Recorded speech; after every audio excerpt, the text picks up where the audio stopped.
Hi everybody, welcome to a new series of TEW. It's the 0000 promotion. If you're wondering why I'm not as hyped as you think I should be, there's a very good reason for it.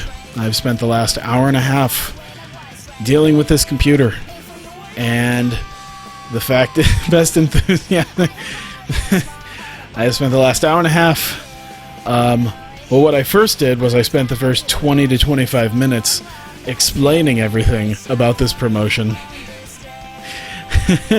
Explaining everything about this promotion and then realizing that pop-ups weren't working. People could not see if I popped up the roster. That's because there's something wrong with Windows.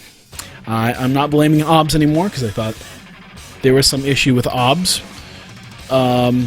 Turns out there's not. It's all Windows. Because the way it used to work is, if you see my old videos, it used to work that TEW would come up as a game capture. I'm not even going to go into the semantics of everything. Basically, these pop-ups wouldn't pop up like this. No matter what I clicked, you would just see this screen right here. So I've spent the last hour and a half fixing that. Of course, after spending 45 minutes discussing everything about this company. So that's kind of in the mindset I'm in right now. It's now 4 a.m. I originally started this at like 2:20. So when they're saying that it's a very enthusiastic intro, yeah, it's because I've been dealing with a lot with this stupid thing. I absolutely blame Windows 8. And their stupid window crap that's not recognizing TEW as a game, only as just a window. So, let me just start this by saying, fuck Windows 8! The only reason I have it is because I couldn't find my Windows 7 disk when I went to upgrade my computer. So, now that I'm busy, done ranting about why I'm so unenthusiastic right now, let me tell you about my 0000 promotion. First off, there were 55 companies. You'll see, number one, I made a 56th one. You'll see that the company that I chose is an actual company. Now, funny thing about this,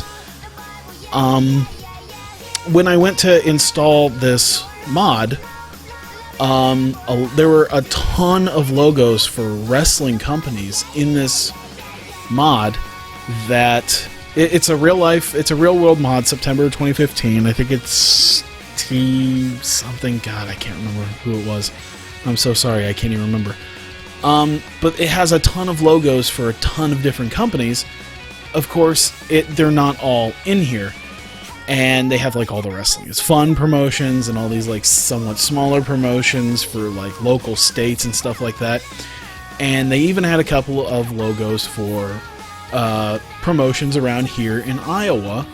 One of them, 3X Wrestling, which is based out of Des Moines, which I've been to several shows for them, not in like probably 5-6 years.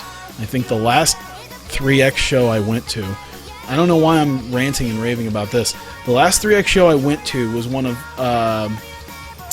Seth Rollins, when he was still Tyler Black.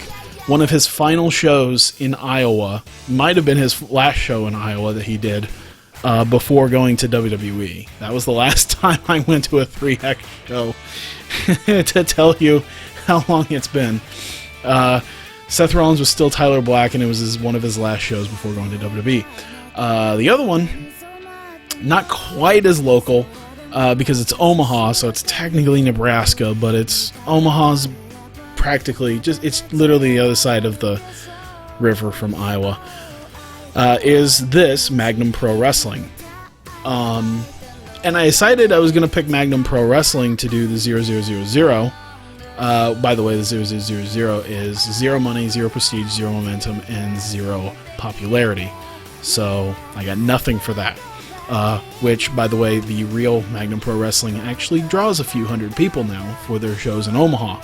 But that's not what I'm going for. So I picked them just because, A, I know who they are. I follow them on Twitter and on Facebook. One of the guys, one of my best friends, Daniel, who, so we could push Jake, absolutely. Actually, I'll get to that in a second. I'll get to something around those lines in a second.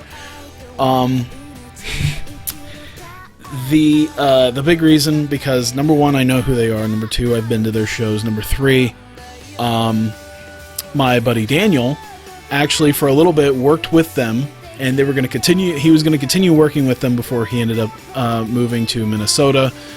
The whole big deal with that. And Magnum Pro Wrestling was actually the guys that I was going to train with back in June, until some things fell through about that.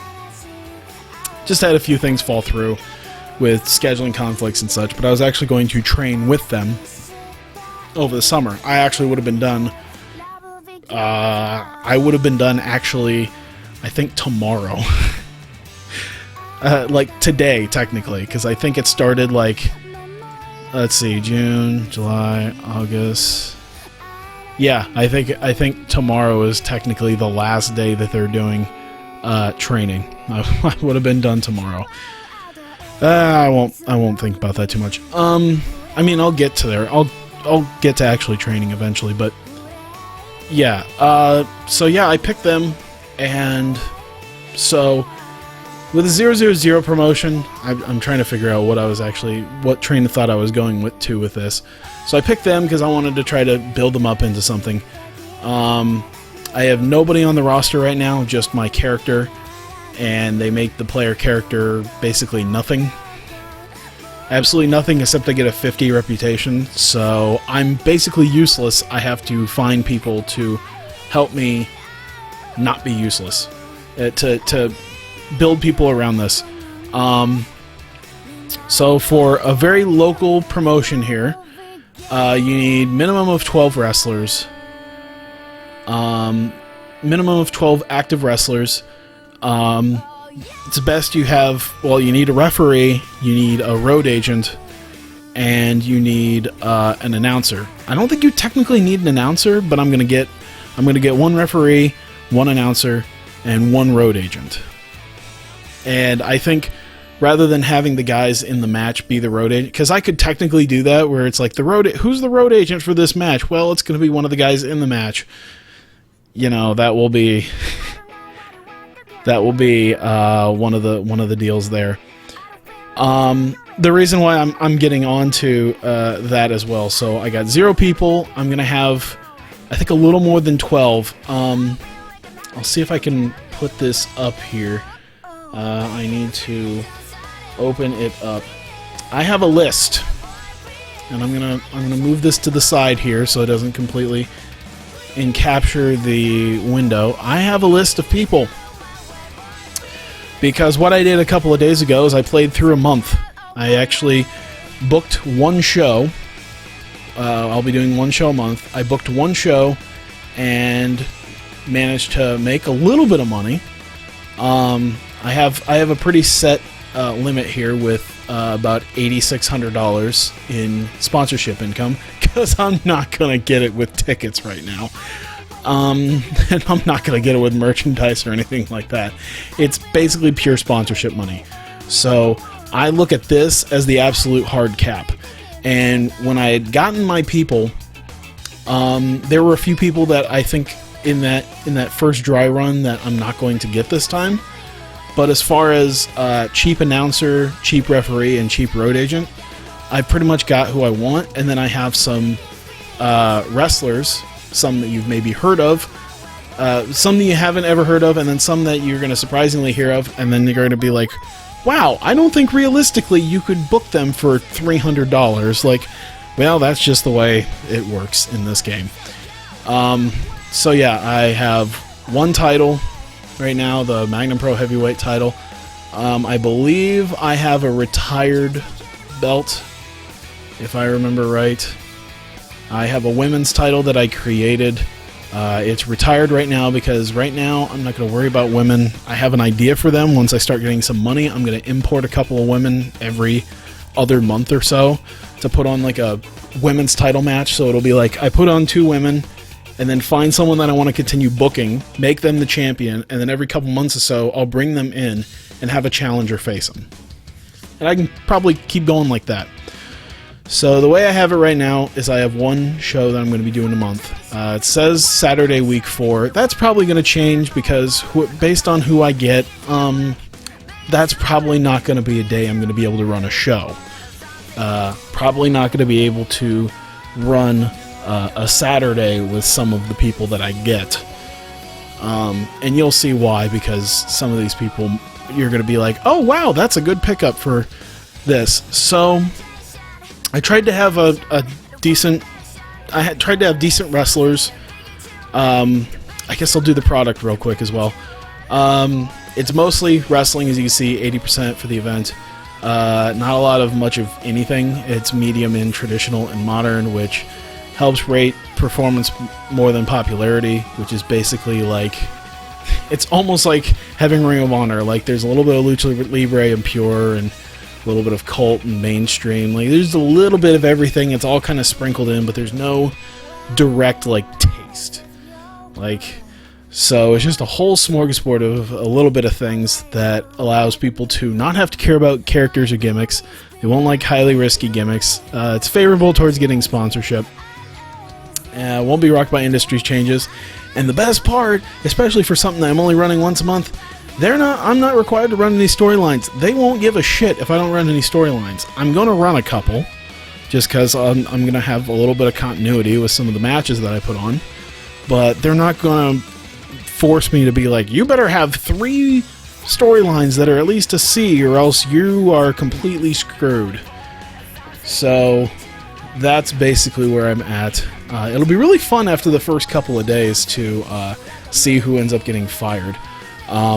There was a really funny bit when I was doing the first dry run. When I was doing the dry run, where I had seen it on the front page here that who was it? NXT brought up Finn Balor, and then on the next episode of NXT, Colin Cassidy won the NXT title. And then Bayley dropped the women's title because she got bumped up to the main roster, and I think I can't remember. I think it was Dana Brooke maybe won the NXT women's title. So yeah, I thought it was pretty funny to see, like, oh, Finn Balor got called up pretty much immediately, and then Colin Cassidy won the NXT title. So it'll be interesting to see if that happens again as I'm leading up to my first show. So just a quick background on all of that. I'm trying to think here. Okay, I got nobody on the roster, showed the product, no storylines, 1 title, no teams, stables, 1 show a month. I'm calling it Infamous just because I found a logo. I just found a generic logo that was in here, and for some reason they put the Infamous logo in here. They also had the Mortal Kombat one, but I thought, Infamous sounds kind of cool because it's like a local thing, and it's like, we're not famous, we're infamous. And I'm just going to name them like UFC pay-per-views, so every show is going to be Infamous 1, 2, 3, and then on down the line. So, yeah, that's basically where I'm at there. I think I've got at least a month before I can try to get even local television at this point. Yeah, see, I got 56 days before I even have to worry about indie as fuck, absolutely. So I have to, I don't even have to worry about local TV right now for a couple of months. So, as of right now, it's just picking up wrestlers time. The very first one you're going to recognize, Alpha Anoa'i Jr. I can actually get him for $260 an appearance. As it turns out, I'm going to have to give them guaranteed downsides, or else I'm going to have to weigh up their appearance fee. So I'll just get guys that I can use every single month so that I don't have to worry about the downside thing. So, yeah, pay-per-appearance contract. For some reason it saved it already, I guess. So, yeah, I have him set $260 appearance. If you don't recognize him, he was Manu in WWE. For a very short time, he was that one dude in Legacy. You remember that one dude? Of course not. Let's move on. The next guy, if I find him, Marty Scurll. That's going to be another one of my bigger dudes to get. I can get him for $400 an appearance, and he's a very good worker. I believe I said this earlier, but now that there's more people, sort of, I believe he was in last year's PWG Battle of Los Angeles. If I remember right, he lost to Zack Sabre Jr. in the match to try to get into the triple threat at the end. So Snookus Kid was in Legacy too for a very short period of time. And also Marty Scurll was also that guy who came up with Rockstar Spud in TNA with their British boot camp. Yeah. Oh, he had his PWG exposure at Battle of Los Angeles this year? I thought it was last year. It was the one Zack Sabre Jr. won, I'm almost positive. If that was this year, sure. Okay, my bad. I thought it wasn't coming up, but either way, he wrestled in Battle of Los Angeles. It was this year. Okay. I don't pay enough attention to PWG. I really don't. The last event that I watched was 11, which, Jesus, that was several months ago. I really need to catch up. But, yeah. So, yeah, he got his PWG exposure. Also, he was in TNA for a very short amount of time. With the British boot camp thing, he came up same time as Rockstar Spud. So that's the big thing there. Oh, speaking of people you may know, CJP. He is willing to listen to offers, and he only charges $360 an appearance. So I said, I'm going to get CJP because he's above average entertainment. He's, above average, and he's not very popular. I can get him for decently cheap. He's going by Juice Robinson, yes. In this, he's CJP, so I might change that to Juice Robinson. I don't know. I should. Actually, how much is fucking Masters going for? 500. I could get Masters for $500 an appearance. That's actually not terrible. With the exception of the fact that he's not a fantastic wrestler as it is. Yeah, CJ Perry as Lana. Claudio. I wonder how much Cliff Compton is charging. He's charging $390. That's not bad. Of course, looking at his stuff, he's very average. Yeah, he's eh. He's very eh. And he's 35 years old. That was a big sticking point for my guys that I wanted. Yeah, CM Punk, kind of funny. By the way, it's kind of funny he works everywhere except Mexico, which is really odd that he wouldn't work in Mexico. Because, they've gone on Mexican tours. It seems kind of weird that he wouldn't work in Mexico. Maybe someone was having a laugh over his, over some of the stuff he said on that podcast with Colt Cabana. Maybe someone was having a laugh about that. But as you can see, he's on hiatus, and only Colt size or above promotions have the ability to do that. That also goes for, if I can find him, I didn't see him. What was his name? It should have been here. Well, the guy, fuck, what was it? Jesse White? Is that his? I think it's Jesse White. Jesse White, yeah. The guy. Since I talked about Jake Carter, he's technically on hiatus in this game as well, so I can't get Jake Carter in this game. And to be fair, I would actually probably really thoroughly enjoy Jake Carter being in this if I could, because he seems to be pretty decent. But yeah, I'm not able to get him.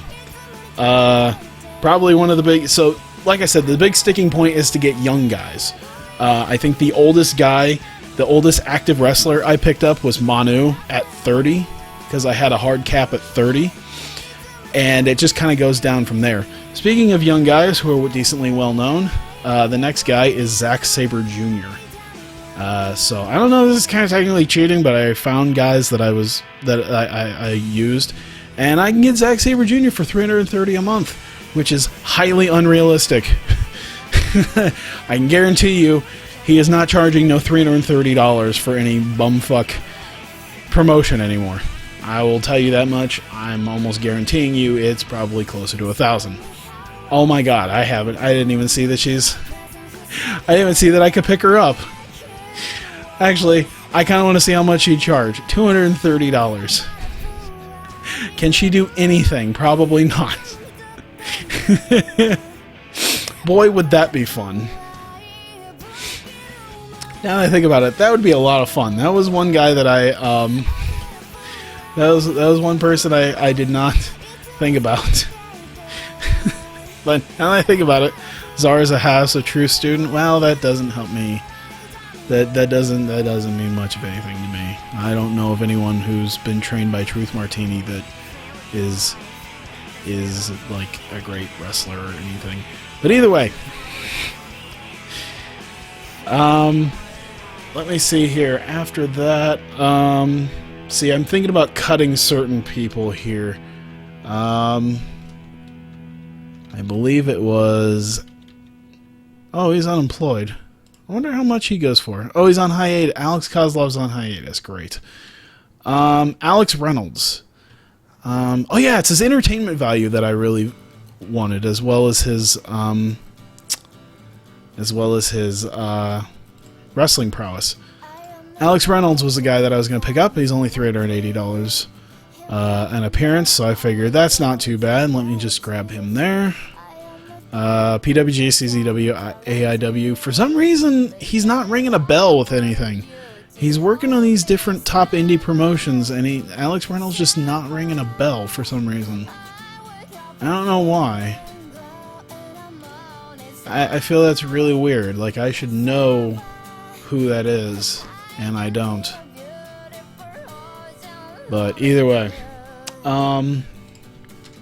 Let's see. Caleb Conley works for Revolve, CCW, FIP. He's the FIP World Heavyweight Champion. He's a pretty good wrestler, pretty good entertainment guy, and he's only $260 an appearance, so that was definitely a guy there. Alex is part of the Beaver Boys. Huh. Let's see, what else? Oh! Here's a guy I was looking at. Joel Redman, the former Oliver Gray in NXT. He popped up as someone who I could hire for decently cheap and has some pretty decent wrestling skills. So, yeah, $270 per appearance will get me the former Oliver Gray. So I'll definitely do that. I haven't heard of this guy before. He's AAW. Matt Cage. He seems like he's alright. Decent worker. Average. He's pretty young. Sort of young. So that'll be a guy that I'll definitely pick up. There we go. This one, let's see if it actually works out again this way. No, not you. Him. For some reason, I can actually pick up Cody Hall for about $200 an appearance. So, yeah, I was willing to pick up Cody Hall. So, why not? He's still young enough, you can make something of him.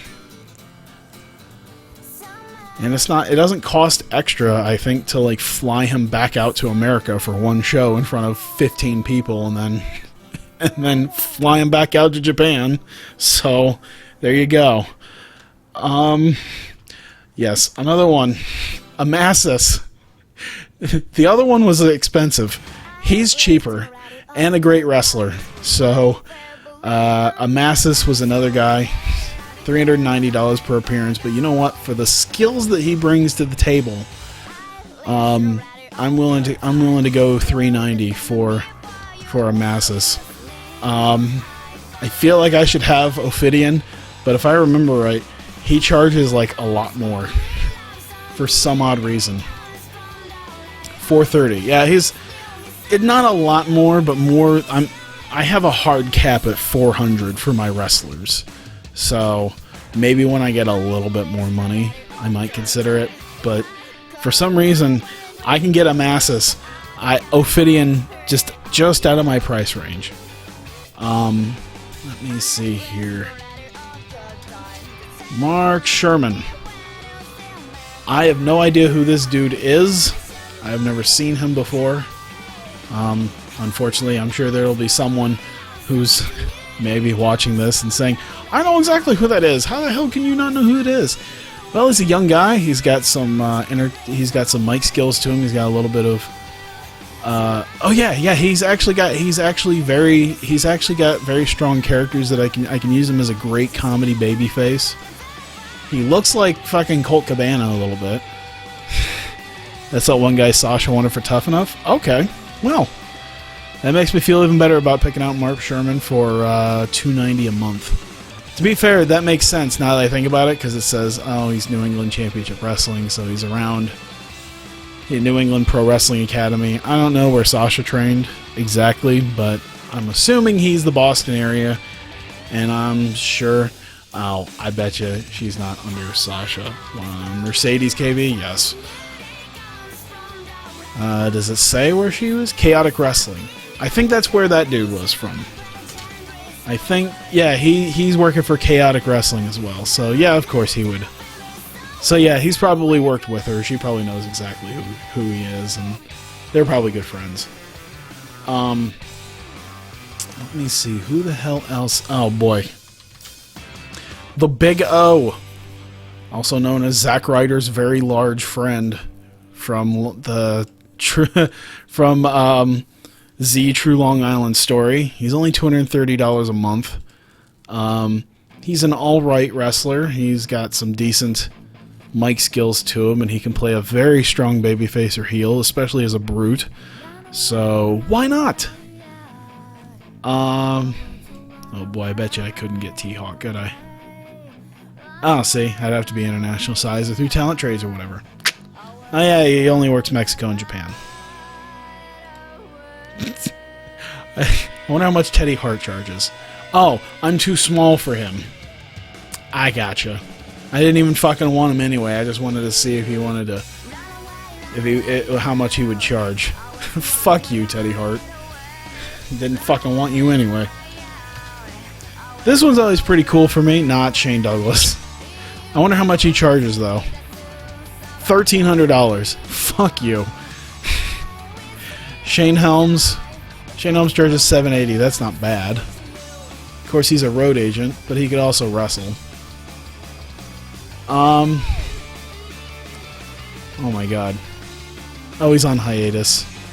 I don't need 3.0. Shane Hollister. Very talented worker from Iowa.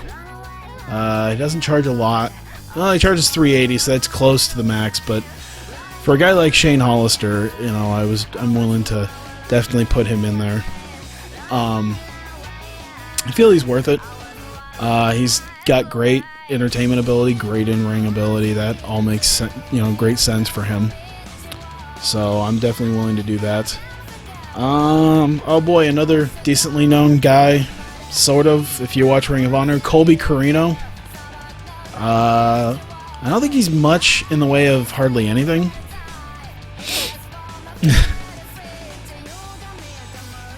Yeah, he's very average at best right now. The big reason I like to get him is because he's cheap at $250, and at 19 years old, I can mold him into something. He can be something, you know.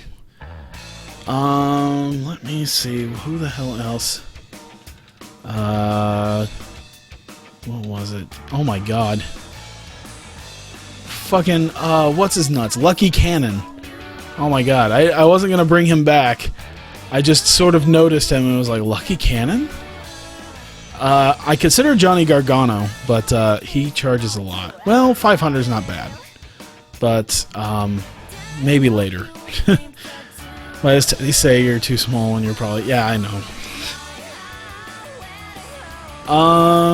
Where is he at? Where is he at? Where is he at? There he is. Johnny Yuma. I think... Yeah, he's only $200. He's a good high flyer. So I was very willing to grab Johnny Yuma because he's decently young as well. He's just a guy I can use to kind of throw in there. I'm trying to remember if there was anyone else. Chip Day. He was a guy I had at one point. I'm not sure if I need him for anything at this point. He might not be bad. He's an IWA Mid-South guy. Another one that I looked about maybe glossing over as well was Pete Dunne. He's a UK guy. Above average entertainment, so that's not bad. His skills are pretty good, so I may keep him. I might not get Chip Day, but I'll probably end up getting Pete Dunne. Just because he's decently cheap and I could probably do something with him. So there we go. Let's see. That puts me at 1, 2, 3, 4, 5, 6, 7, 8, 9, 10, 11, 12, 13, 14, 15. I think like 15 guys. I should probably just check this real quick. No, not emails, decisions. Duh. 1, 2, 3, 4, 5, 6, 7, 8, 9, 10, 11, 12, 13, 14, 15, 16 guys. So it's 4 more than I really need. So those are the 16 guys who are going to be on my roster to be doing a 2-hour show every month. Once again, I've already checked through the people who are cheap but still decent. And Excalibur is going to be my... Unfortunately, he's one of the cheapest announcers I can grab. Honest to God, if I had the money, I believe Jim Ross would actually be willing, or even Jim Cornette, would be willing to actually announce for my for my company. If I really wanted to, if I wanted to spend if I had $1,700 to spend, I could get like Jim Ross to call my matches. That might actually be a thing where every few months or so I'll just bring in either Ross or Cornette to call the action. Like if I have like a big title match, like that could be an anniversary show thing. It's like, and here's Jim Ross. Oh, that would actually be... I wonder how much Duggan charges. Too much. And Jacobs is developmental as a road agent. Okay, so that was my announcer, my referee. Never heard of him before. He's a Northeast Tri-State area guy. The big reason is he only charges $500 to do decent refereeing. So, pick him up here. Okay. So, as far as road agents were concerned, I had a cheap road agent the first time, and he didn't do all that well. And his name was Vince Russo. And I was willing to get him, I was able to get him for $290 a month, which, to be fair, isn't bad. It's not bad to pay $290 a month to get Vince fucking Russo in my company to road agent my matches.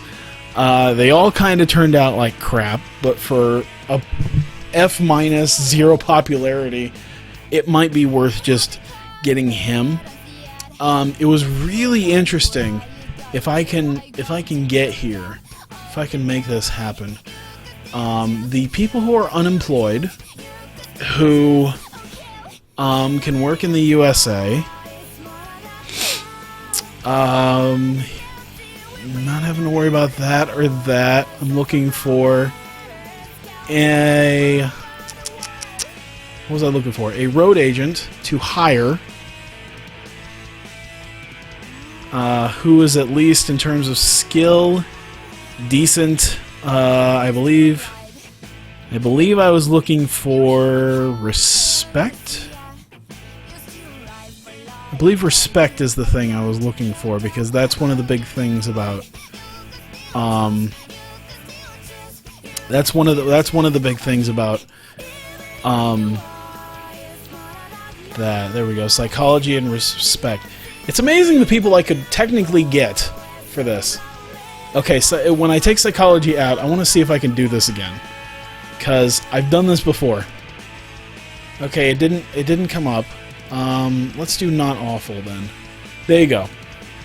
Now, when I was first doing this, it is technically possible in this game for me, as a road agent, to hire AJ Lee. She is willing to listen to me for $1,290 an appearance per month. I could have AJ Lee show up in my promotion, she can talk a little bit, she can do a little bit of road agent work. It wouldn't be terrible. The funny part about this is AJ Lee in real life does not charge $1,300. She charges $13,000 to get booked because she doesn't want to take bookings. So I thought it was kind of funny that I could technically get AJ Lee in this game to be my road agent, who could also be the authority figure. The guy that I did land on, if I can find him, the guy that I'd originally pegged as my road agent is Christian country star Brian Clark, just because of the way he fucking looks now. Christian country star Brian Clark. He doesn't charge a ton of money, if I remember right. He only charges about $760 a month. He doesn't have great like mic skills or anything like that, but he could be a good road agent for the matches. So that's the thing. Money-wise, I should choose Brian Clark. Oh God, Lance Storm is on here too. That's a brand new one, actually. $1,300 a month. What does he bring to the table? A lot of psychology and a little bit of respect. So, not bad, I guess. Let me... There we go. Yeah, I didn't even know I could get Lance Storm. That didn't happen last time. I think Ron Simmons doesn't charge a lot of money either. $10.30, that's not bad. His psychology's not great though. That was a big reason why. Brian Clark seemed to be... Yeah, Bill DeMott. I could technically get Bill DeMott to get my guys. The 78 respect made me giggle. But I think for the money, because he charges quite a bit too, for the money, Brian Clark was the best guy. And I feel like I'm going to post this and people are like, why didn't you try to get AJ Lee? Just spend extra money on AJ Lee. I don't want to spend a bunch of money on a road agent. Technically, I could use her as a mic, like to do mic work too, but I'm just trying to like save. I'm just trying to make some money right now so I can bring in the occasional. I'm trying to be like a real life, like a real life promotion here, just trying to make some fucking money. So Brian Clark was the guy that I figured was probably best for this. Let me make sure everything's alright. Paper appearance, then ring work. Trying to see. I would be exclusive or road agent, I think. Well, you know what? I'm not going to do that. I'm going to do never involve ring work, because maybe he might actually talk. Who knows? So yeah, $760, not bad for a guy like Brian Clark. God, I'm half tempted to... Vince Russo is probably not a guy I need to be picking up. Although it would be quite entertaining to have Vince Russo walking around going, bro, for $300, for less than $300, I could have Vince Russo just going out there and cutting what appear to be subpar promos on 15 people. Alright, so that's the first day. Those are the people that I'm looking at getting. This is already taking quite a bit as it is. Let's get through the second day. Let's get to that. Alright, I've pretty much picked up everyone that I'm going to pick up right now. So like I said, my big goal is when I eventually, I want to eventually have like a women's title with some people. Once again, I think the way I'm going to do it is just bring them in once every couple months or so when I have enough money to bring in like someone seriously good. Because I don't want to just bring in like this dumpy ass women. Nothing against them. I don't want to bring in just any old fucking person. If I remember right, I could actually bring in Io Shirai. Occasionally. $640 is not much. And I could put her up against, well, honestly, I could put her probably up against just damn near anyone if I wanted to find somebody. And get a pretty decent match out of her. So that's one of the women I'm looking at putting in my women's title feuds. Trying to see if there's anything big here. I'm just kind of working my way down. See if there's anybody. Oh, that's Axel, not Curtis Axel. I thought for a second I was like, Curtis Axel, oh my god! NJPW fired David Finlay Jr. As I figured. He may be a guy I may want to negotiate with. Let's see, how much money is he? 330, that's... We'll see. All Japan's ready to bring some... I always love this first day of, like, everyone's just completely changing people around. AAA got rid of Brian Cage. I wonder how much he charges. $350. That's not bad for Brian Cage. That's... let's go ahead and shortlist him. He's 31 years old, but he's Brian fucking Cage. Trevor Lee's gone from CZW. He doesn't seem too bad. TNA also got rid of him. In this mod, he's not, but in real life, he's one half of the Tag Team Champions, which makes it hilarious for me, knowing that TNA would probably actually do something like that, get rid of one half their Tag Team Champions without actually getting the belt off of them. Let me see. It's a lot of sexy ladies gone from AAA. I wonder. Oh no, I'm thinking Sexy Star. She's not active in America. Actually, that probably wouldn't be too bad if I was able to get her, but oh well. Trent Beretta gone from New Japan. Mike Bennett fired from New Japan. So they got rid of Beretta and Mike Bennett. And they got rid of Chase Owens. 2CW got rid of Colin Delaney. New people are coming into TNA, which is pretty much every fucking time. TNA also got rid of the one-legged dude.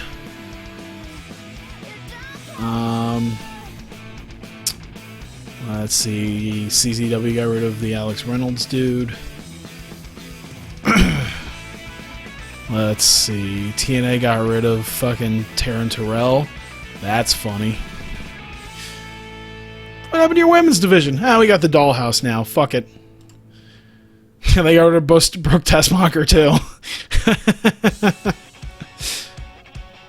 They got rid of Grotto. Jesus. They're just trying to get rid of contracts so they don't have so their money's no longer on fire. Yeah, they fired a one-legged dude.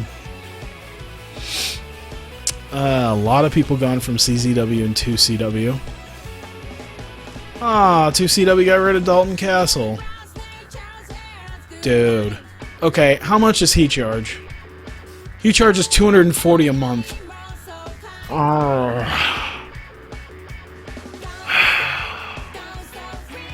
Dude, he doesn't charge that much. He's not going to do a lot for me, but it's Dalton Castle. Oh, God. Let me shortlist him. I'll get back to him. Let's put Dalton Castle on that short list and consider him.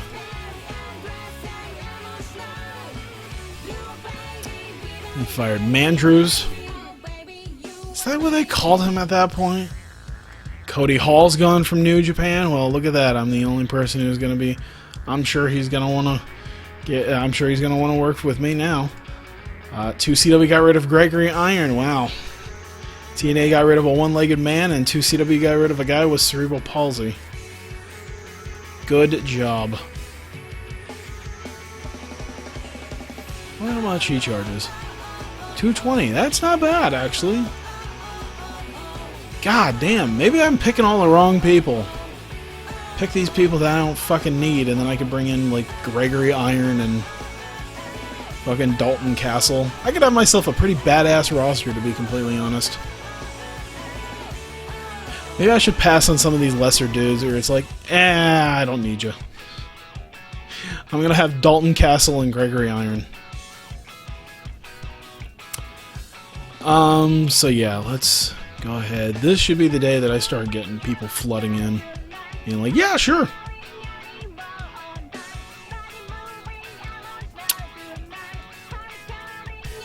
Come on. Just takes a little bit. Alright. Nice. Alright, Marty Skrull, complete contract. Alright. Zack Sabre Jr. Alex Reynolds. Caleb Conley. Oliver Gray. Massis. Mark Sherman. Shane Hollister. Yuma. He doesn't go by Johnny Yuma anymore. He just goes by Yuma. Pete Dunne. I should change that when I get that. Alright, so some other people there that I'm kind of on. I don't know. Matt Cage might be decent. I wonder if I even need the Big O if I'm going to try to get maybe other people. I don't know. T-Zone mod TNA has about 250,000, so all these firings are really needed to keep them alive. I believe that's what it is. Let me see how much money TNA's got. I should be able to see their Am I able to see their finances? I thought there was a point I could. I think they still only have about $250,000, so that makes sense. Oh well. Wonder who the top 5 guys now are. Oh, it doesn't say. Tour this company. Who's your best 5 guys?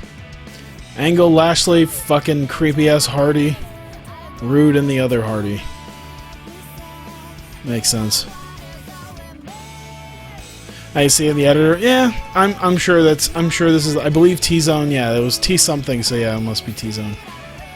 Oh boy. All right. So let's see what happened here. We have new title victories. Glenn Jacobs in need of a break. Main event. FIP loan out Mason Ryan. Oh, Mason Ryan's going to be appearing for Evolve. Interesting. Sheamus is going to be injured. Possibly. Or he's going to be close to it. Bully Ray needs a break. Bray Wyatt needs a break. R-Truth needs a break. Adrian Neville needs a break. Oh, WWE's going to fuck their dudes so hard. Dragon Gate's gonna have some new faces. Noah fired Zack Sabre Jr. What the fuck? New people coming to NXT. And then a bunch of Progress Wrestling.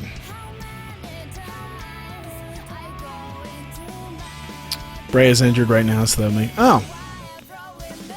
I didn't quite realize that. People on the roster, we'll keep it like this until we get all our people in. Make sure we get the... See, it was the higher rated people, it was the higher money people that decided that they're gonna hold out for this bullshit.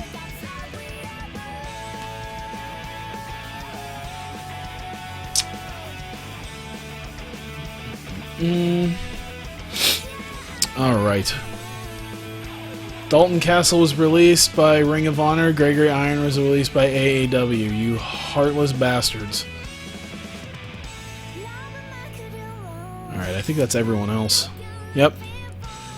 Manu! Hey, he's only 260, so why not get Manu? CJP, 360. Matt Cage, why not? Cody Hall. The Big O. Colby Carino. A referee. And a road agent. Did I pick up Excalibur? Or did I just think I did and I actually didn't offer him anything? Did I just sort of like hover over him and be like, hey, you gotta check this guy out? And actually make him an offer. I'm a dummy. Christ.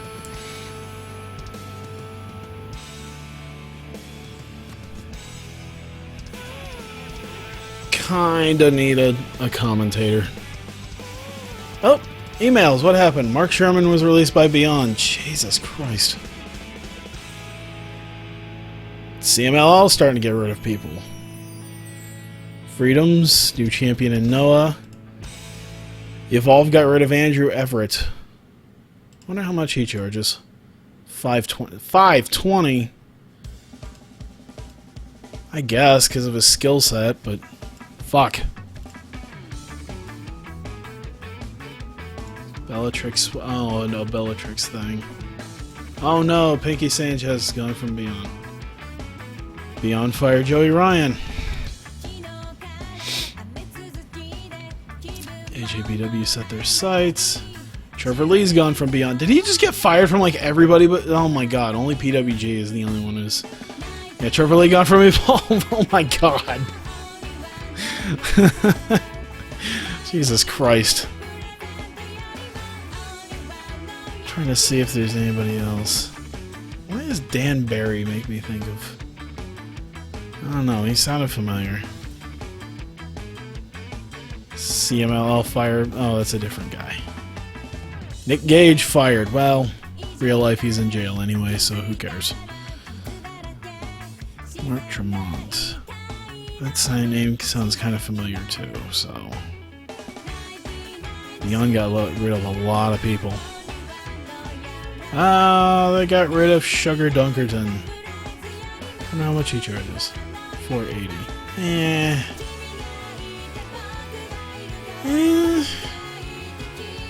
We'll shortlist him. We'll consider him. Charges a bit though. Let's see here. See if there's anyone else that I might shortlist. Maybe consider. Beyond got rid of Mark Sherman.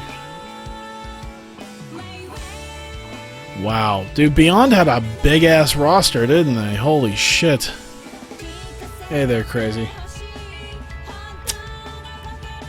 So that's a thing. I'm gonna turn down the music just a touch there. Alright. So let me get Excalibur, and then we'll figure out when our next date, our first show is going to be for this. Come on, please. Alright, decisions. Alex Reynolds and Gregory Iron are both gone by AIW. So things are looking up for me if I want to try to get some of these people. Excalibur! Sign 'em, bitch! There we go. Now, ideal raw. No, auto push these guys. Because I don't know what to put them as right now. Besides him as a personality. Him as a ref, okay. Him as an announcer, good. Him as a road agent, good. Alright. So now I've got that set up. Announcers for events. It's only Excalibur. I don't know why I would do that to him, but oh well.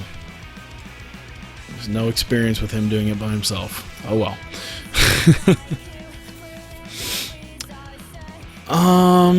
Okay. So I need to figure out what's gonna best work. As I suspected, Saturday is not going to work. Because I will not have Joel Redmond, Marty Scurll, or Zack Sabre Jr., thanks to Progress Wrestling. Saturdays are just not good days to try to do anything like that. So it's a deal of, do I want to do it Sunday, or do I want to do it on a Friday night? Because I can move it up a week, and then just do Friday week 3. So that I'm still technically doing a weekend. That might be a good idea. Friday week 3. Let's do Friday week 3. Hopefully, I don't have to deal with stuff. Who was gone that day? Oh, PCW and IPW. Oh, it's IPW UK and PCW for all that. All those fucking UK promotions. Fine. Alright, so we're less than 2 weeks away from our very first show. I'm wondering if I should just stop it here, because I'm quite tired. Get up to my first show and be like, alright everybody, see ya. I may just do that, just as it's a short little thing. I've been having to deal with this crap for a long time. It's been a long night already having to deal with this horse shit. Let me see. Huh, they hired... All-Star hired Ricky Knight. Oh wow, he's got a lot of different... I think it'd be funny if he got released from Bellatrix. I do want to see... Ricky Knight has been released from Bellatrix. I don't even know if he's even able to do that. If it's physically possible for them to allow him to do that. How goddamn awkward that would be. Oh, WXW got Alex Wright. Wait, Alex Wright can still... Oh, he's retired. Oh, he's a road agent. Is he good? He's okay. He's okay. 40-year-old Alex Wright. Lance Storm has joined International Wrestling Syndicate. Oh my god. He joined IWS. Oh my god. Is he gonna wrestle? Is he technically gonna wrestle? Oh my god. I'm honestly considering for $1,300 bringing him in for one appearance on our first show. Now that I see that, it would be kind of funny. It would be kind of funny to to get... Not only would it be kind of funny, it'd actually probably be able to put on a good show once. To have Lance Storm there. He's a semi-active wrestler / freelancer, so... Might be a good idea, actually, for our first show. Let me see if I could do one appearance. I'll even limit it to 9 months, because he's a freelancer. My fuzz, I need a reduced schedule. At the very least, you have to limit me to major TV shows and above. Well, I can't do that, because then you're never going to be able to show up. All I can do is run small shows, so fuck it. I'm just gonna do that, because all I can do is run small events, so I guess that's not gonna happen. Michael Elgin Rising. Veterans are reported to be very high on Michael Elgin.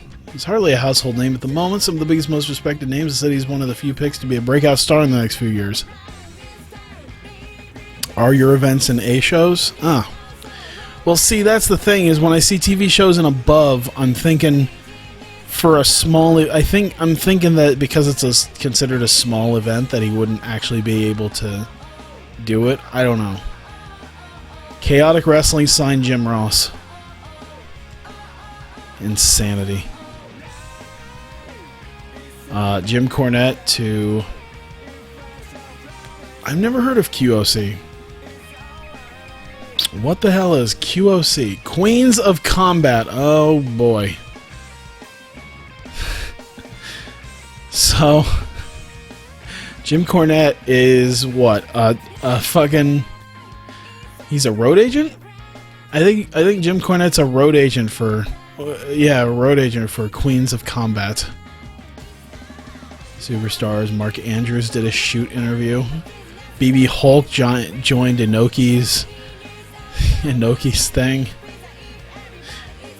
Funaki joined 01. Kevin Nash went to IWS.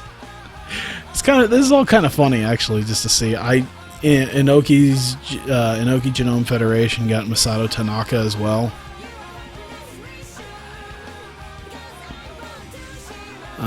Saga Pro, Joey Eastman. Solomon Crow got called up.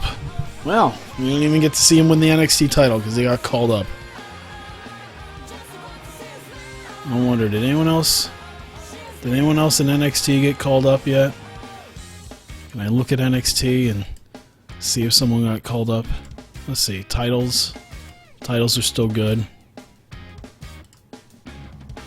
There might be some people. But you won't get to see Solomon Crow win the NXT title because he's already going to the main roster. They're so impressed with his work, he's already moving up.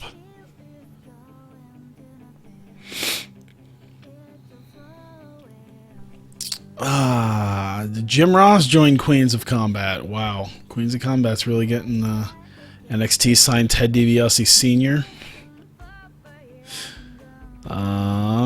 Mark Henry's in need of a break. Taz signed for New Japan. Oh, and he's signed a written contract with New Japan. What the fuck is he gonna do? He's a retired wrestler. Was he a road agent, maybe? That would be hilarious to see Taz try to fucking road agent a New Japan match. Oh my god. Or better yet, just do English commentary, like Taz and Matt Stryker. Oh boy, would that be fun. Evie Rising. I wonder how much she charges. She might be someone about $290. She might be someone that I bring in for a women's thing. Clearly he'll be the man. Is it getting hot in here? He rips off his jacket, shows a Bullet Club t-shirt. Oh no! He did it again! Is it getting freaking hot in here?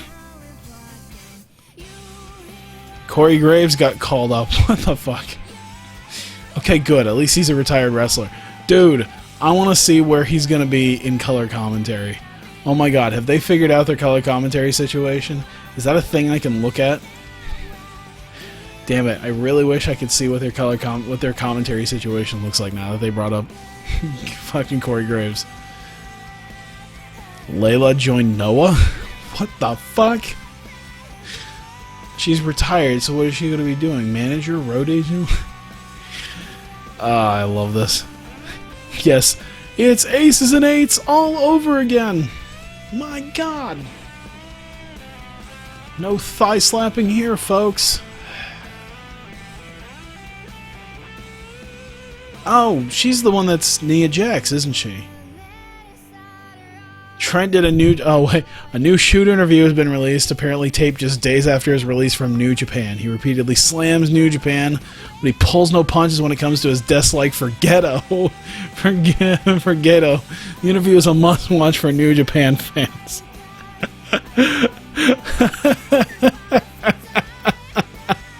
Fucking A. Oh, that's great. Lufisto won the Queen of Combat Championship. I love to see Ricky Steamboat joined Lucha Underground. Oh my god. Yeah, a Trent Beretta and New Japan shoot. Wouldn't it just be like a best friend, like a really wouldn't it just end up being like a really hate-filled best friends episode? Wouldn't that really be what that would seriously be? Just let me tell you about New Japan. Fuck them. Ricky Steamboat joined Lucha Underground. I can imagine he's going to be a road agent, right? That'd be pretty sweet. I gotta say. Ricky Steamboat doing road agenting for that. Ted DiBiase Sr. joined PWG. That is amazing. Oh my god. Wait, who won that? Okay, Lucha Underground Championship, Mil Muertes. Okay. Phoenix, the gift of the gods of the Trios champion. That's not what it said. Yeah, since he is an awful knack for booking wrestlers with who I don't want them to wrestle. Lufisto was booked, seen live, first time he was booked against fucking Havoc. Wow. So, Lucha Underground saw title changes. Barrio Negro, El Sinestro, and Trise lost the Trios Championship to Phoenix, Drago, and Killshot. Wow. Interesting. Phoenix, Drago, and Killshot are your Trios champions. Alright. Impact Wrestling. Anything fucking goofy happen there? Come on, show me something goofy. EC3 retained his title against Mr. Anderson. That's not much of anything. Lucha Underground. TNA new team. Aiden O'Shea and Manic tagged up. They'll be teaming under the name Brutality Incorporated. I forgot who the fuck Aiden O'Shea is. He was in WWE as Ryan Braddock. Who the fuck is that dude? I have not seen him, period. Like, I kind of know who Manic is, but... Brian Myers could be on his way out of IPW UK after giving an interview to a local newspaper in which he was highly critical of the running of the promotion. The interview published yesterday will certainly not endear him to his fellow IPW UK workers. What is Jay Bradley? Okay, that's what I thought it was, yeah. I'd heard of Jay Bradley a little bit. I like the fucking idea that it's the same crop of guys that all came up around the same time in NXT, and they're just shitting on the people that they worked with. Like, imagine this is the same, like, the Trent shoot and the Brian Myers shoot happened in the same video.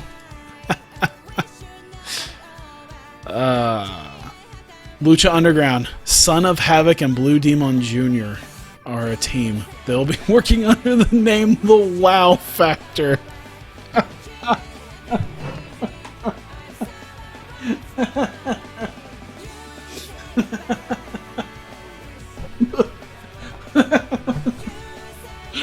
The Wow Factor. Because for Son of Havoc and Blue Demon Jr. Holy shit. Oh, that was... Oh, did anything happen on NXT worth seeing? Murphy defeated Bull Dempsey and Blake defeated Mojo Rawley. The Wow Factor. Oh, look. Joel Redman versus Marty Scurll in Revolution Pro. Well, hey, two guys I've already gotten. Dude, if Revolution Pro can sign them, I should see... Oh, dude, okay. So, I should probably see if I could actually... I know it's not going to happen. I'm too small. Damn! Part of me really wished that I really could, though. That seemed like it would be an idea. Oh, she's out injured still. And she's not active in America. Wait, when did Io Shirai get to fucking America? Does she work for Shimmer and I don't know it? How is she... Did fucking Io Shirai work in America? How am I able to hire her if I wanted to? I'm really wondering about that.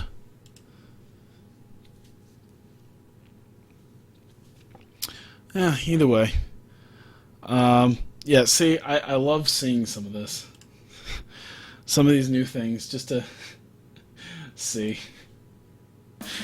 Let me see here. Come down here. Noah's got some new faces. Arisa Nakajima. There's a potential feud between Arisa Nakajima and Kana. Of course, when I got this, when I got this mod, it was literally a day before they announced that Kana was going to NXT. So Kana still technically isn't a part of NXT. She is still working in Japan.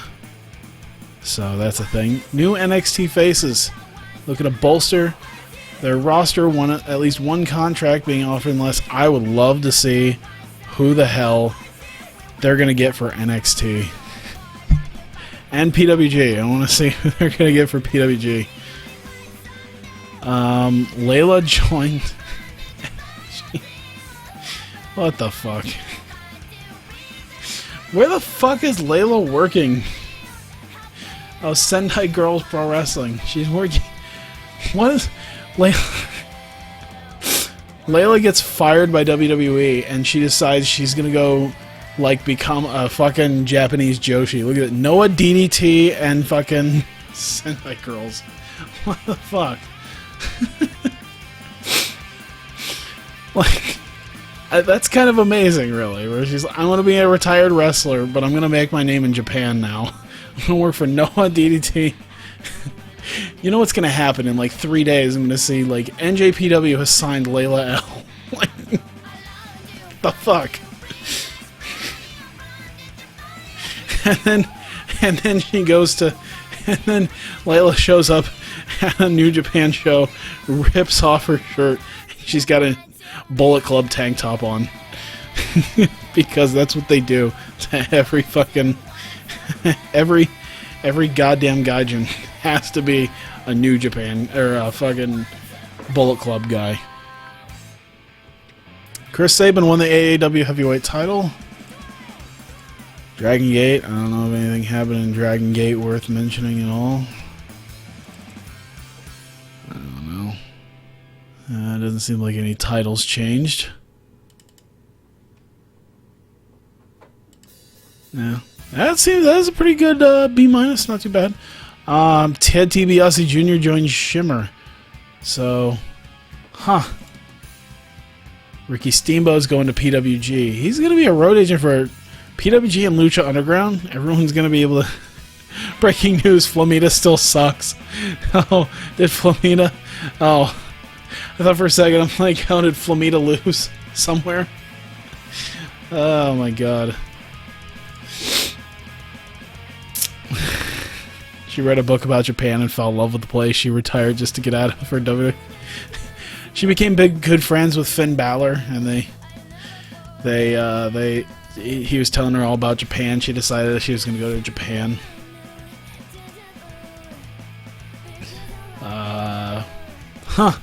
Shiori Asahi. Steve Corino joins TNA. Oh my god, is he retired? Yes, he is. What the hell is he going to be? Dude, if Steve Corino... You know what? Honestly, if TNA legit hired Steve Corino to do color commentary for their shows, I'd probably be pressed to actually at least maybe check it out. Like, TNA got Steve Corino as their color commentator. I feel like I should at least check it out. Run with the belt. He's a retired wrestler. They're gonna bring him out of retirement. Leela Aldecage, she joined Kayatai Dojo. What the fuck?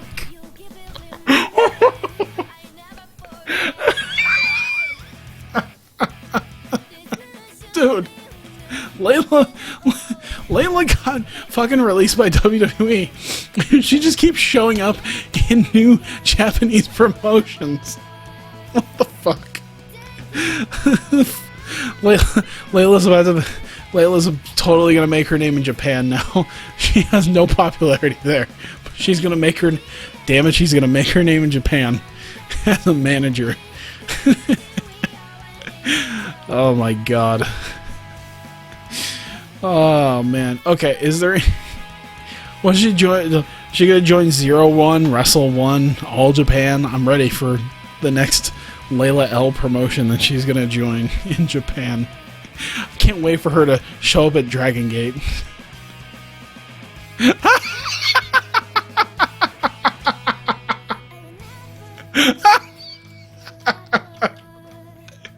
She showed up in the fucking Joshi thing too.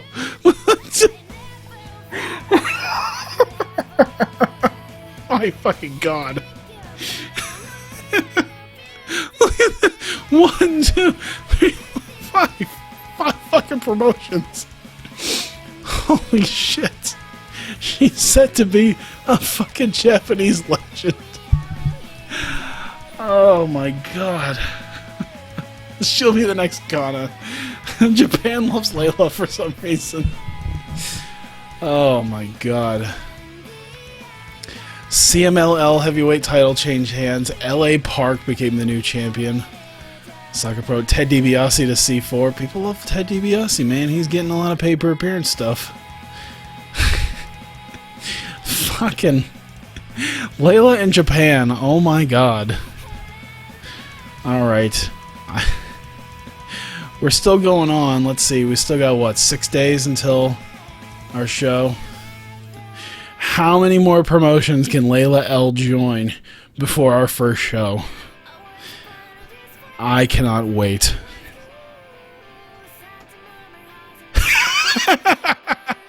I saw it. I fucking saw it. I don't think that's a Japanese promotion, though. It's Absolute Intense Wrestling. Fucking everyone fucking wants to hire Layla. Oh my god. Layla signed with Lucha Underground and AAA. Oh, dude, Chris Sabin's the new Ring of Honor World Champion. That's amazing. Chris Sabin's the new Ring of Honor World Champion. Oh my god. Dude, okay, so when I did my first dry run, Jay Lethal ended up losing the Ring of Honor World title still, and he lost it to fucking Matt Jackson. So it's at least a little bit better, and it's Chris Sabin. But Jay Lethal, I literally see in my first run, Ring of Honor World Champion Matt Jackson.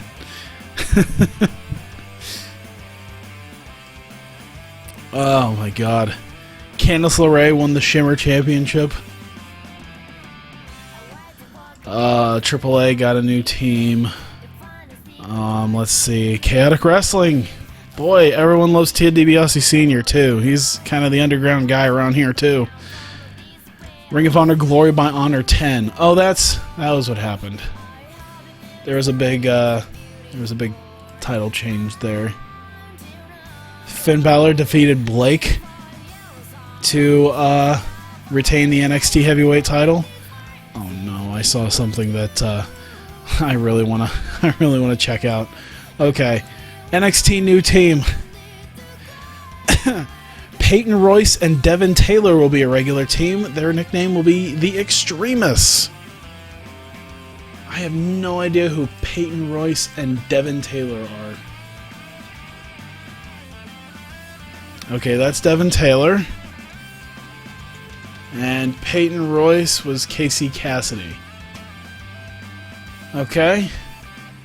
Boy, they picked up a fair amount of people, it seems like. That's a big fucking roster. Holy fuckaroni.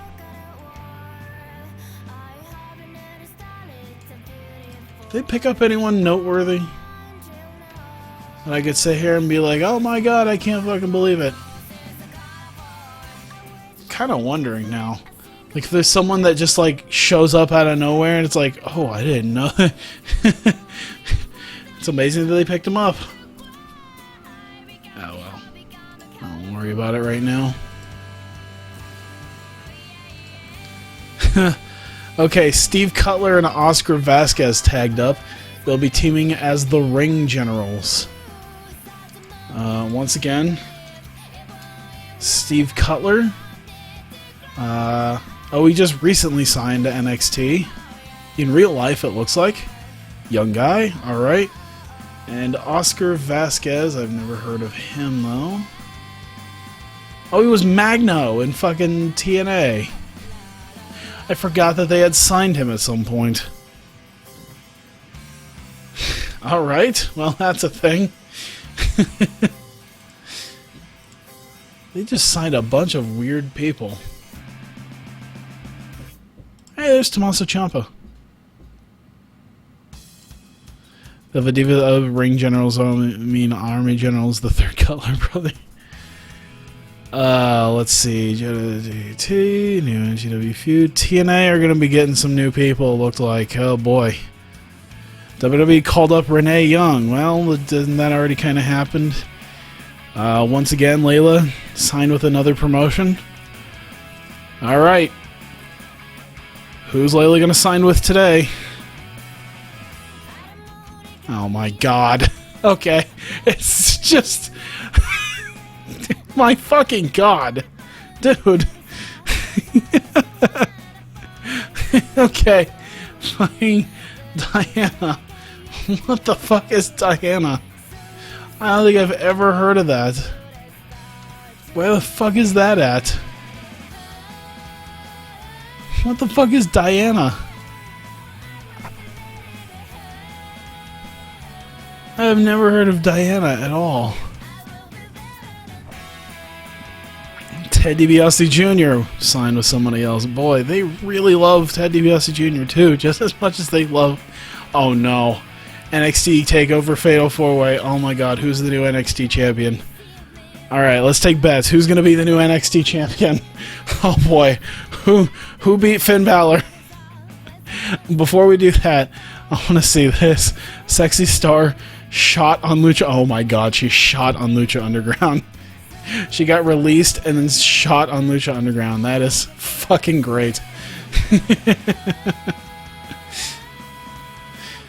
Hot Property Matt Cage. Oh, good. Well, at least we got something decent. Alright, new NXT champion. Billie Kay? What the fuck? Wait. Oh, she's the new NXT Women's Champion. Billie Kay. Who the fuck is Billie Kay? Who is that? Who the fuck is... She's the new Women's Champion. Go fuck yourself, Bailey. Jessie McKay's really good? Okay. I've kind of heard of her. And the fact that she made her name in Shimmer makes me feel better. Like, hey, Bailey, go fuck yourself with their fucking title win. You get it for 3 weeks. Get fucked. Jesus. Eva Marie and Billie Kay are teaming as Girls Gone Wild. Blue Pants and Sarita are teaming as Brutal Attack. Holy shit. There's no tag teams in NXT anymore. Blue Pants and Sarita are teamed up as Brutal Attack, and Eva Marie and Billie Kay are as Girls Gone Wild. Oddly enough, Eva Marie still has a job with WWE, and probably has the most apropos team name she could ever have. Alright, just to make sure, I'm gonna make sure, okay, I'm still good for Friday. As of right now, so that's good. I'll still have everybody. Girls Gone Wild and Brutal. Because when I think Blue Pants, I think brutality.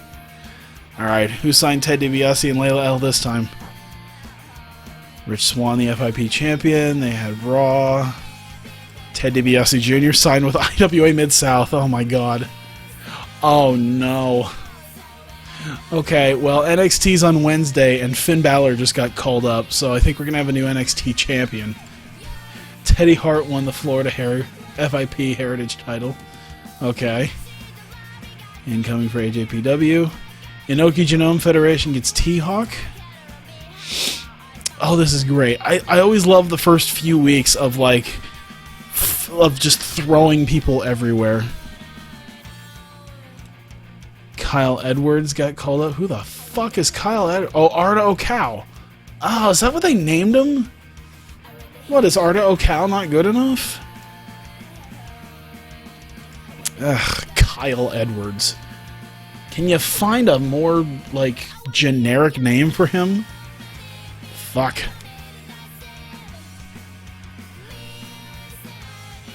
Oh, boy. I'm looking forward to seeing who's about to win the NXT title. So, we're going to have a new NXT World Champion, I think, in the next week here. Oh, boy. Dean Ambrose turned heel. That would be interesting. Actually, that'd be interesting.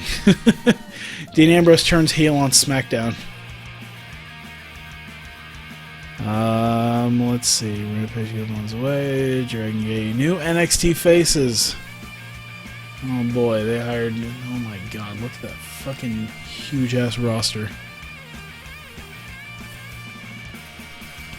Alright, well, this is Wednesday, so, let's see what happened this week on NXT. I'm excited to see what happened this week on NXT, now that there's no NXT champion. Now, if that were to happen in real life, of course, you know, I think they would have, I don't know, did they get an NXT champion? Is there a new NXT champion? No, there's not a new NXT champion yet. Okay. I spoke too soon. There is not yet an NXT champion. You thought Mr. Aguila was Freedom Supremacy Tour, Hot Property, Jeddah, new Stardom storyline with Io Shirai. Oh, cool. Matt Tremont interview from after his release from Beyond. AAW signs Serena. All right, tomorrow's the big show. I wonder when NXT's next... Well, they just had their TakeOver event. Paul London is the Beyond Wrestling champion. WWE called up Emma. New champion Beyond. AR Fox became the Beyond. Diamond Dallas Page has joined Beyond. They got bored of signing Layla. The Osirian Portal are the Beyond tag champions. AJPW set their sights. Marty Scurll is going to be doing something in Preston City Wrestling. I think that's it. Oh boy. Okay, I got a 2-hour show to book. Should I book it real quick? I should book it. I should just get out of the month. Boy, it's taken me a little bit, but I'll just get out of the month here. All right. Well, that's whatever you just booked for me. That's not where I'm going. And the way I did it is I wanted to find someone who was cheap and maybe gave me some room to get a little bit better. By the way, what is that? Adventureland? Oh my God. I forgot that they've actually held wrestling events at Adventureland. Just so people know, I'm from Altoona, so it's kind of funny to see our local theme park, which is a decent sized theme park, have an area that you can put on a wrestling event. Just kind of funny. Where was it that I was going to do? I think it was called, it was the Keg Stand. It's a bar in West Des Moines. Perfect. 250 people and only costs $200. And we're only going to get, it says 11, might get lucky and get 16. Alright, so here we go, trying to get ourselves a little bit of money. Everyone's got a lot of positive influences here. Backstage rules, doesn't seem too bad. Alright, I guess we're just gonna book a show here.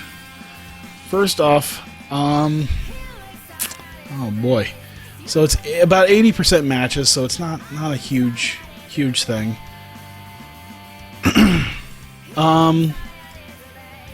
Let's see let me see Mike's skills, charisma. Can he do that? He's alright. But as far as Mike guys are concerned, I should probably check that. Creative meeting, talk the talk guys. The Big O and Shane Hollister. Alright, well, I'll keep that in mind. Showstoppers, I got a lot of hot prospects. Ring generals, who's hot, who's not, time decline. Hidden gems. I could technically go try to sign Bobby Roode, so that's interesting. I probably could have tried to do that. Alright. Or Jay Lethal. Alright, so... boy. So, I'll book my main event, and then I'll kind of work back from there. Main event... Let's see... What about Layla? Layla is now a manager for fucking Magnum Pro. Alright, so my very first show. So this is how it looks. My main event guys are Alpha Noai Jr., Marty Scurll, CJP, Zack Sabre Jr., and Alex Reynolds. I guess I should first, roster-wise, change CJP to fucking Juice Robinson. I wonder if he's already in here as that. No, he's not. Alright.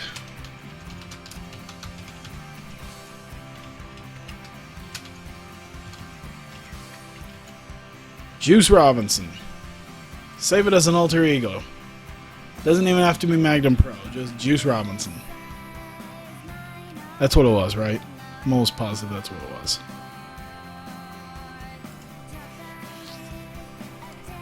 Johnny Yuma is not actually Johnny Yuma anymore. I wonder if they just have Yuma in here. Lars only? Oh god, I forgot he was actually in TNA for just a little bit.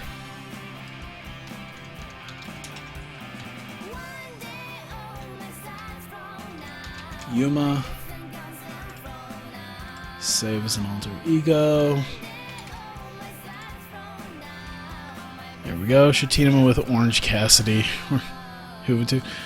Layla will be part of the championship. Whoever wins the title, Layla is their manager as well. Afanoi Jr., Alex Reynolds, and Massis, Brian Clark. I think everyone else is pretty much good. I don't think there's anyone else to change up. Alright, so main event, guys.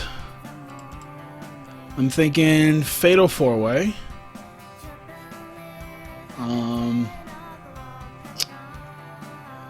No Ice, Alpha Marty Juice, and Zach. So we'll do Fatal 4-Way. We'll do Afanoi Jr., Juice Robinson, Marty Scurll, and Zack Sabre Jr. I should probably decide on heels and faces real quick first before I do any of this. Let's just make that and we'll figure it out. Ah, for fuck's sakes. How long should it be? Minimum match time of 20 minutes for a major. Yeah, so we'll do 22. Alright. Let me make sure heels and faces are sort of leveled. Like, leveled out.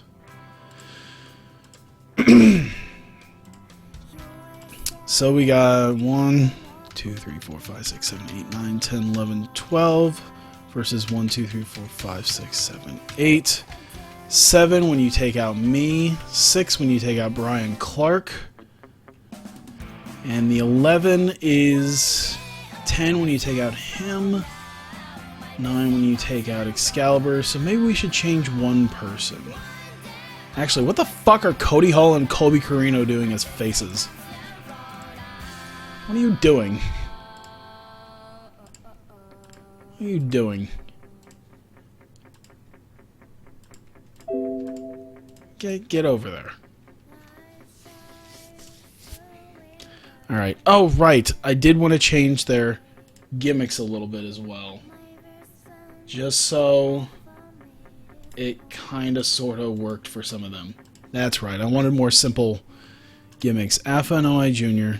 Let me make sure what he can do. He can do Brute as a babyface. Is there a babyface Brute thing? That would be interesting. Badass Brute. Avenger? That could be something we could use him for. He's an Avenger. So, like, wrongful things happen and he is there to kick people's ass and fucking super kick them and Samoan drop the shit out of them. Seems like a good idea. Let's give him some heavy input on that. Alright, Alex Reynolds, he old school heel, why not? Massis, fun babyface, that should work. Caleb Conley as a cocky heel. Something tells me that'll work just fine, yeah. Let me see. Cody Hall, Generation yeah, that should work. Something tells me Generation Star is gonna work. But let's make it Brute. That seems like the one he should do. Let's have him be a Brute. Colby Corino will do the same thing. Let's make him a generational star too.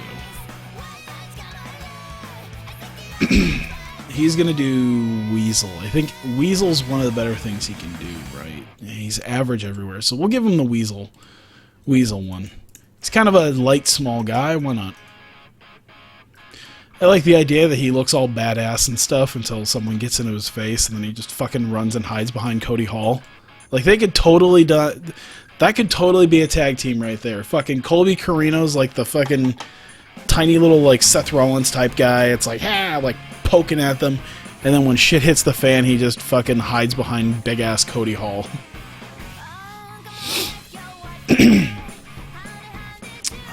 Excalibur. Let's see. What can he do? He can do legitimate. Let's see if there's a legitimate one that he can do. Legitimate one for heels. British Bulldog seems like that one would work. If anyone could probably do a British Bulldog type gimmick, I'd say it'd be him. I'm just trying to remember from some of the gimmicks that I had put on them originally. Hippie. Let's figure out something other than hippie. You could do wholesome. A wholesome baby face. Let's see what we can do for a wholesome baby face. You could be a fucking wholesome hippie, I guess.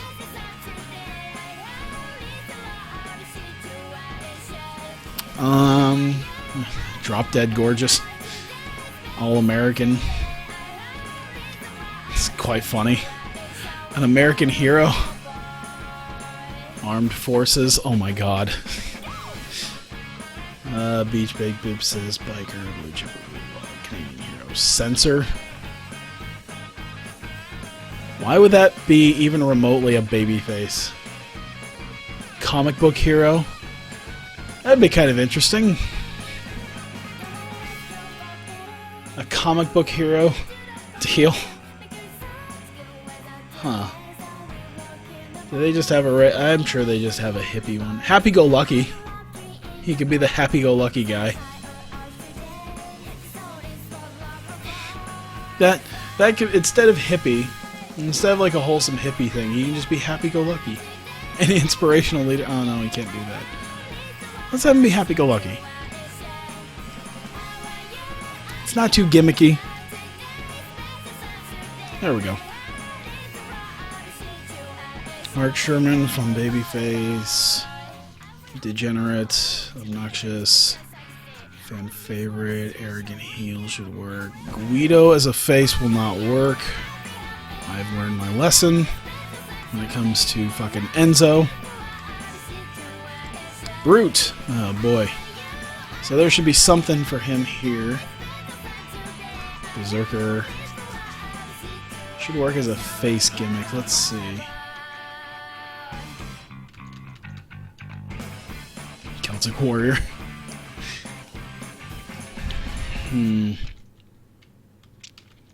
Cowboy, Deadman, Degenerate Demon. Equality Fighter? Oh my god. He doesn't look like the kind of guy to be happy-go-lucky. Evolution. I like the idea that like Big O and fucking Alpha Noai like team up as guys who are both striving for generally the same thing. Big O, an intelligent psycho. Lackey, knockout artist. That'd be interesting for him. Man Beast. Man Beast might work.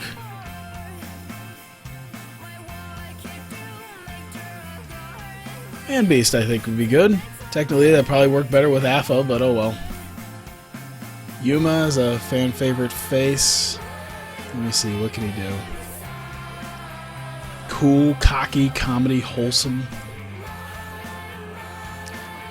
That's a wholesome gimmick, so sure, we'll just let him use it there. Fan favorite, I'm sure he could do wholesome as well. B+.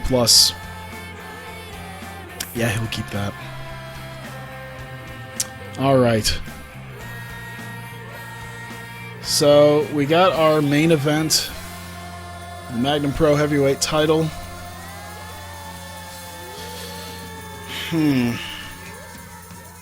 Our winner.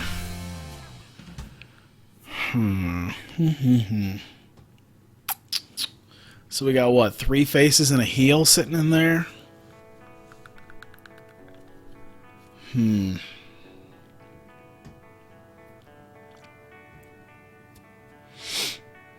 Trying to think here.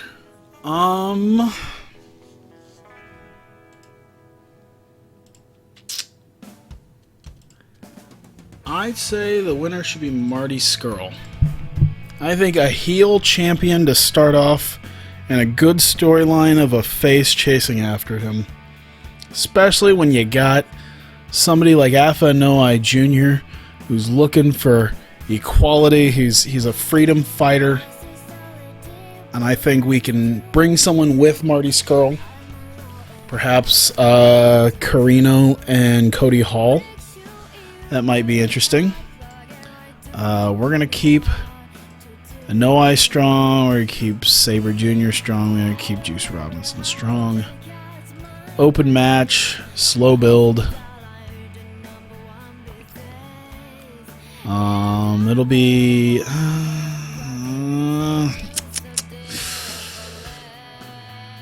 we'll do Tainted Win. The outside interference. And we will do Worker. I'll say Juice. No. Yeah, Afa Anoa'i Jr. gets attacked by Cody Hall. And I think that should do it. 22 minutes. That'll be fine.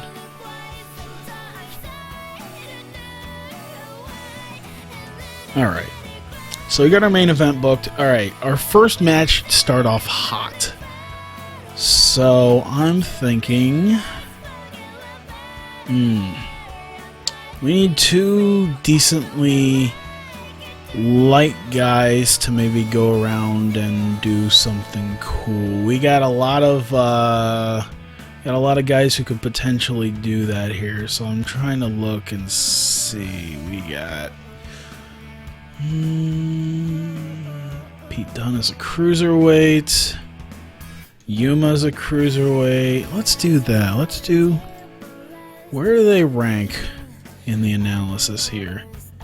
Pete Dunne and Yuma. Pete Dunne and Yuma. Okay. So we're going to do just a one-on-one. 8 minutes for a minor match. We'll give them 9 minutes. We'll do Yuma versus Pete Dunne. And these two are guys who will just go absolutely all out. Sorry, I kind of just felt like checking to see. I actually couldn't see if more people were here. So thanks for anyone who's kind of new and here. I appreciate it. Who's going to win? Let's give Yuma the win. Yeah, Cody Hall, you can make a Bullet Club. Bullet Club, the Iowa division. We want open match, and they're going to go all out. We're going to just open it up with a huge, insane match between two high-flying guys, with Yuma getting the win. See you, David. Thanks for coming out. Thanks for hanging out with us. Alright, trying to think here. We need at least 54 minutes and we got a whole bunch of people. Let's do a tag match. Let's do that Colby Carino, Cody Hall. Where did Cody Hall? Oh, he technically interfered. So let's do Carino and Cody Hall against the Big O and Mark Sherman. That seems like it'd work. Yeah. So we'll do that. We'll do Colby Carino, Cody Hall. I kind of want to think of a name for those two because I kind of want to keep them teamed up. And I said the Big O and Mark Sherman. So I want to find something for them. About 12 minutes. So let's give them 14. That might expose some of these guys. Let's keep it at 12. I just realized it's like, oh, we got the Big O and Cody Hall. We might want to keep it decently light here. Cody Hall will get the win. We'll protect the Big O. Because I think he'll be the one who might need a little bit of protecting. We'll leave it like that. We will make it a decisive win. We're going to show that these guys are semi-dominant. Like these guys when they team up, they're the next generation stars. They can make something happen here. So we move that back. We move that back. So we got our matches in. Most of them. Let me see. Alex Reynolds. Who should he face? Well, oh my God, so many fucking heels. I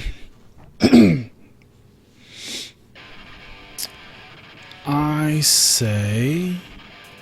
First of all, I say we should move...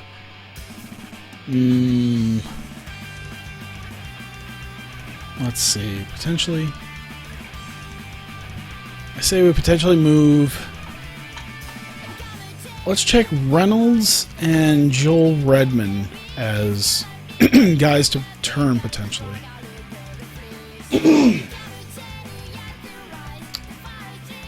Alright, he does much better as a heel. God damn it.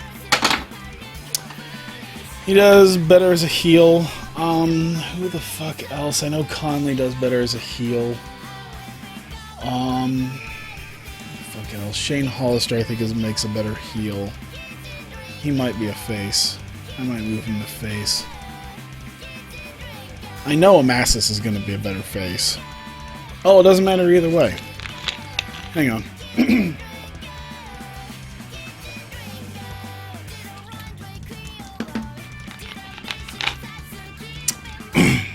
Alright. Sorry. I'm getting a lot of just crap to deal with in my throat. It's bad.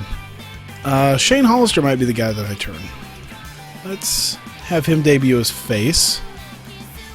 And what can we have him do? He can do cool or legitimate. Let me see. Let's find him something legitimate. All-American Forces, born leader, business executive, communist, fans own. That might be something to work. Shane Hollister, a guy that kind of portrays a character the crowd really loves because they worked hard to be where they are, becoming a brilliant athlete. That might be good for a guy who is from the state that we're going to be doing our shows in. So we may have him be fans own and see how well that works. I think he might be able to make it work. So let me see here. Let's do... that's still a lot of heels. Like, I know mostly... What is Pete Dunne a face? Yeah, because we got, what, 5 faces?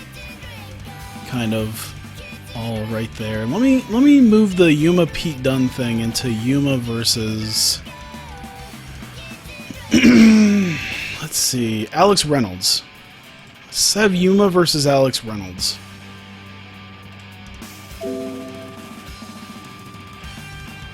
And we're going to do that.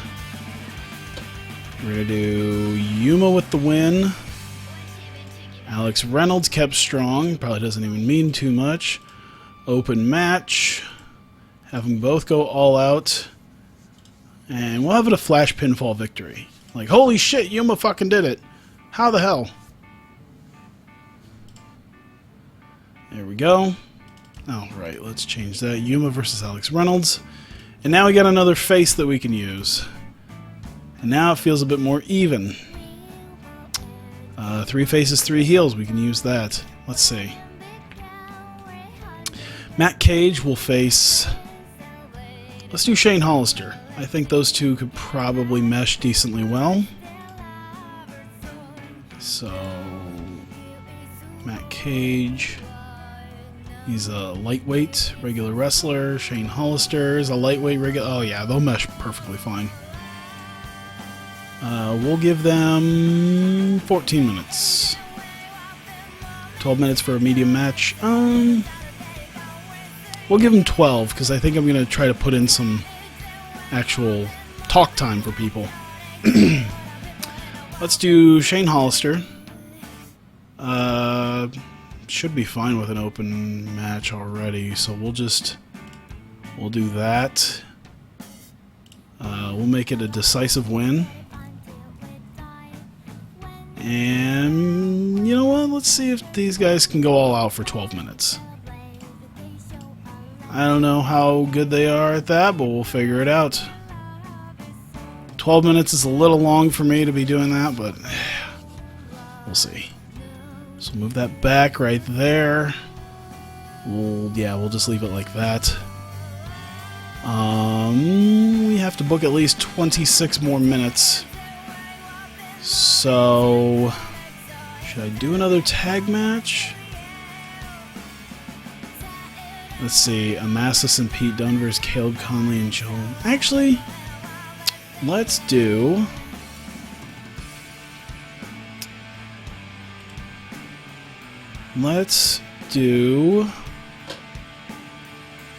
Alright, let's exclude the booked.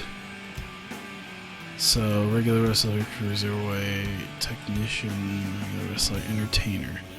So, Masses can face Conley or Redman. Probably Conley. Yeah, we'll have Amasis and Caleb Conley fight. And we'll give them 13 minutes. We'll give Conley the win. We're going to keep Amasis strong, though. Open match. Let's make it a flash pinfall win. He just barely beat Amasis.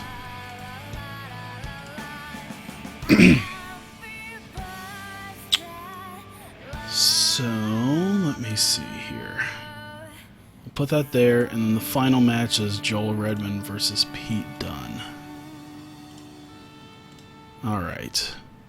So, Joel Redman and Pete Dunne. I don't know how either their psychology is, but we'll just leave it as it is. We'll give them 12 minutes. Let's give Redman the win. I won't worry too much about making Pete Dunne look strong. I think he'll do just fine. We'll make it an open match, and it'll be a decisive win. Yeah. Okay, so I'm within the limits already in 93 minutes.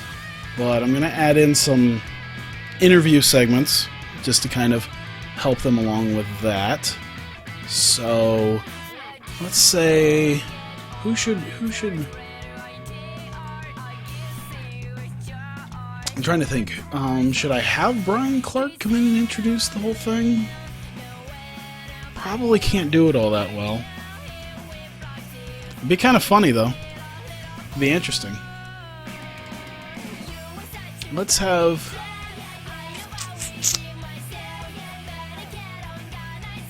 Let's do the self-promotion. Yeah, we'll have... You know what, we won't have anyone actually introduce themselves, like introduce the show. But we will have the Big O unscripted cut a promo, because I think he can cut a decent promo. We'll keep it at about 3 minutes. We'll put it... Redman and Pete Dunne, where should that go? We'll put it over here. The Big O will happen after the match. Actually, I'm going to change that. I'm going to change that to Colby Carino.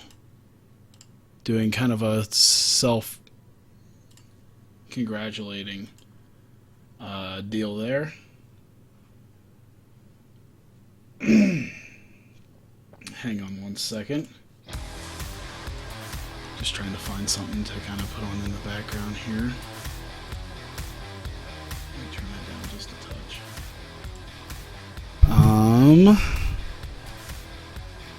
Let me see. So, I'm thinking Big O and Mark Sherman. Okay, so we're going to do the Colby Corino thing beforehand. Big O and Mark Sherman will do an angry promo afterwards because they lost. Actually, no. Okay, they didn't lose by any weird means. So, let's do backstage segment with Big O. The Big O and Mark Sherman. We'll both keep them off script. Give them 3 minutes. Move that before the match. Colby Corino does his after the match. I feel like... Is it Alex Reynolds? Alex Reynolds can do good. Can Yuma...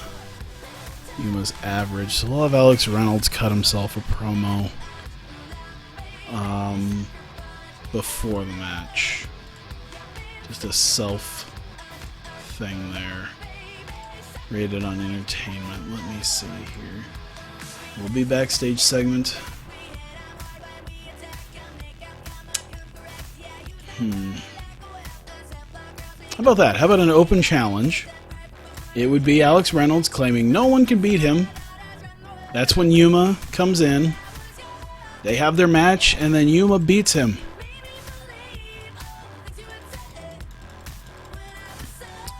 So we got that.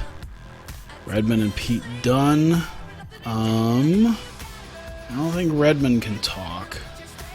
I don't remember him being able to talk. Above average. Pete Dunne. Above average. Okay. So, since there would be kind of maybe some trash talk before the match, let's do... I'm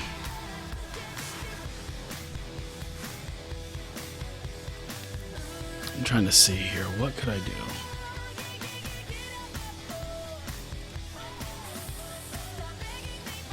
Let's see. Breakup, bodyguard. Challenge with career. No.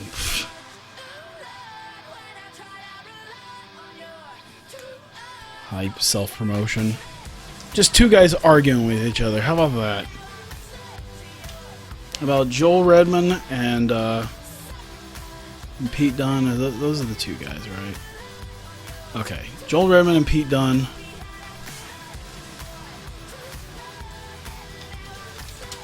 Argue with each other.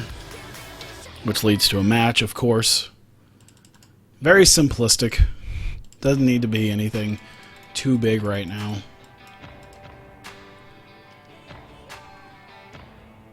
So let me see. Got all that. Amasis and Caleb Conley. Conley could probably do some sort of promo as well. And then we'll do one with Shane Hollister. Not doing anything too unique right now. We're just keeping it just whatever. Alright, we'll pretend that he has a catchphrase. I don't know. Caleb Conley pre-match catchphrase, why not? 2 minutes.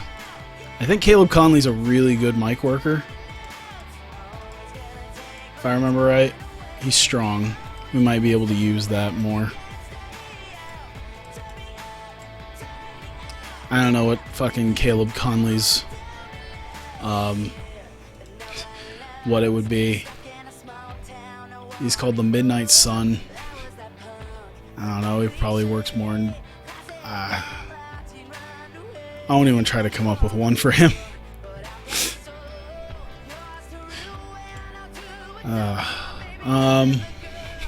He just steals them, but he steals like the worst like catchphrases, like "Yo, ham and eggers! Tell me who's a ham and egger?" Everyone's ham and eggers, like just something stupid.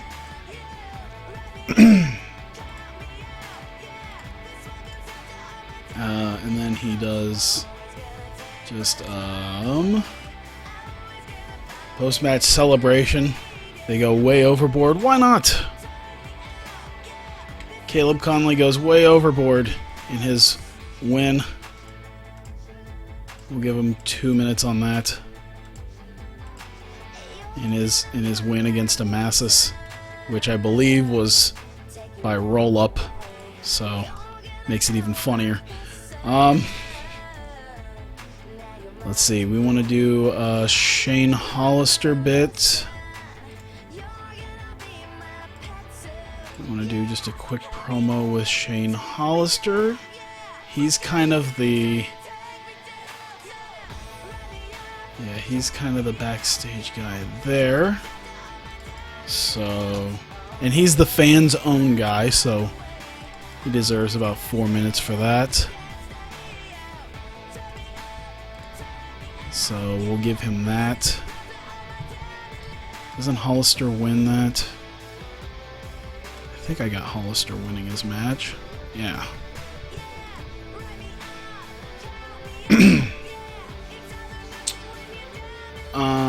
Can Matt Cage talk all that much?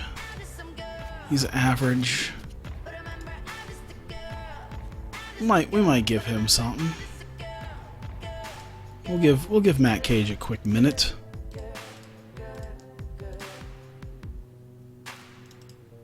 He's in the ring. He saw what Shane Hollister just did. And he's not too thrilled that Hollister sits here and tries to do stuff for the fans. We'll give him a quick minute.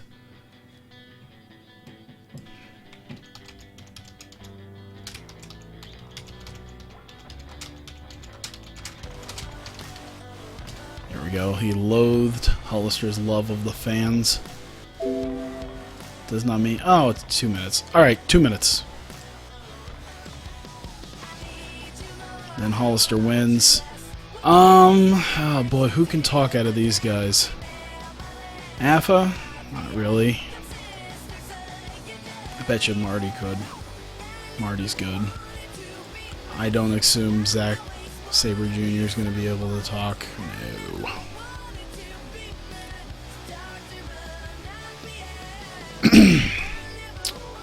And then Juice Robinson, he might be able to... yeah. We'll give this one to Marty Scurll. So we'll give...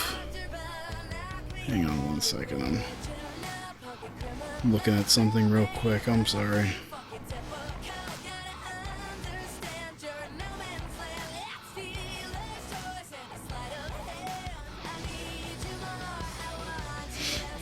I'm sorry, I'm just checking something out real quick. Alright. So yeah, we'll give this to Marty Scurll. We'll try to introduce kind of a degenerate thing for him. In fact, let's see. Let's give him something weird like that. We'll give him just weird behavior. No, we'll give him self-harm. We'll give him self-harm. Scurll self-harms. We'll give 2 minutes to that. Back for that. And then something for 3 guys. Perhaps entertainment-wise.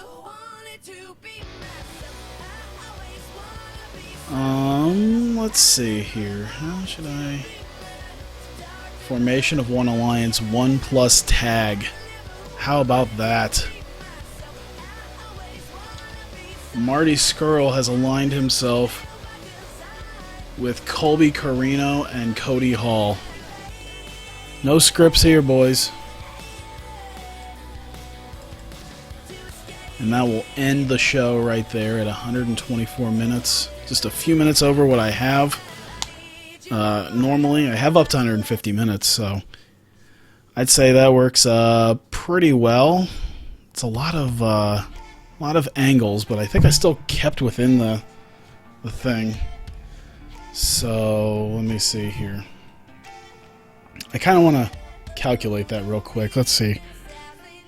4 plus 4 plus 3 plus 3 plus 2 plus 2 plus 2 plus 4 plus 2 plus 5 equals 31.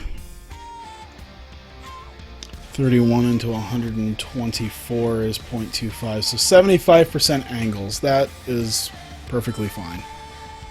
There's 75% match, 25% angles. Perfectly acceptable. I think we've figured that out now. We haven't figured out a team or a stable or anything. I'll figure that out next time. Alright, start the show, see how this goes. E minus, of course. Well, we got an F minus league, so you know what? Having anything even into the E's is perfectly fine. Booking details. I forgot to turn on the dirt sheet thing so I can see how well stuff is actually gone. Joel Redman got an A, Pete Dunne got a B, so we did pretty good. Pete Dunne clearly enjoyed having the freedom to go off script. Joel Redman was very poor when trying to improvise dialogue. Match lifted the crowd, so that's good. An awful match that was completely devoid of heat. By the way, 10 people showed up for this event, so yippee. Backstage, the Big O and Mark Sherman are shown hanging out. Sherman got a C for his fun baby face. Big O got B+ for his man beast, that's nice. E+ for that, that's nice. Colby Carino got a B+, Cody Hall got a B for his stuff. Yeah, they're gonna be... Colby Carino cannot cut a promo! Alright. Caleb Conley got a C+ for his cockiness. Amasis got B for the fun baby face. The match lifted the crowd. Solid in-ring action, non-existent crowd heat. Nice. And an E- for that. Caleb Conley struggled when going off script. Shane Hollister shown hanging out. He got a B+ rating for his fan zone. He worked the crowd well using the freedom to improvise. Nice. Lifting the crowd before some of these big matches. Matt Cage got a D+ for his obnoxious thing. Whoops. Matt Cage versus Shane Hollister. The match lifted the crowd again, which is good. We need to lift the crowd just enough so we can maybe get like a D- out of that main event. Marty Scurll got an E-, a D+ for the Degenerate. That's not great. See, the ones that I actually changed are the ones that seem to be working well. You know, Afa Noai Jr. got his A- for his Avenger gimmick. I got a D. Hey, what do you know? I got a D for the main event. That's pretty nice. Juice Robinson got a B- for his happy-go-lucky. Zack Sabre Jr. got a B- for his fan favorite. 2202. Solid in-ring action, non-existent crowd heat. Marty Scurll defeated Afinoa Jr., Juice Robinson, Zack Sabre Jr. in 2202 when Scurll defeated Zack Sabre Jr. by pinfall using unrelated tactics. During the match, Cody Hall ran in and attacked Afinoa Jr., thus bringing up the whole Avenger gimmick that he's about to have. And Scurll wins the Magnum Pro Heavyweight title. And then Scurll, Colby Carino, and Cody Hall shown that they were about to form an alliance. Marty Scurll did a masterful job of improvising interactions. Colby Carino was absolutely awful. His improvised dialogue was a complete disaster. And Cody Hall did not do well without a script to follow. Marty Scurll's the voice of this group. Colby Carino is terrible. A D- show, to be fair. Not as bad as I thought it would go. And it increased our popularity in the one region. So I say Marty Scurll is going to get praised for a great performance. He really should be pointed out as a good example. I'm trying to see here.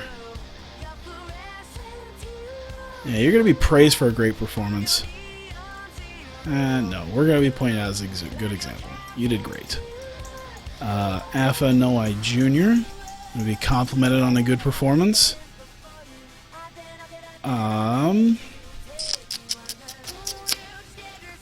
Colby Carino.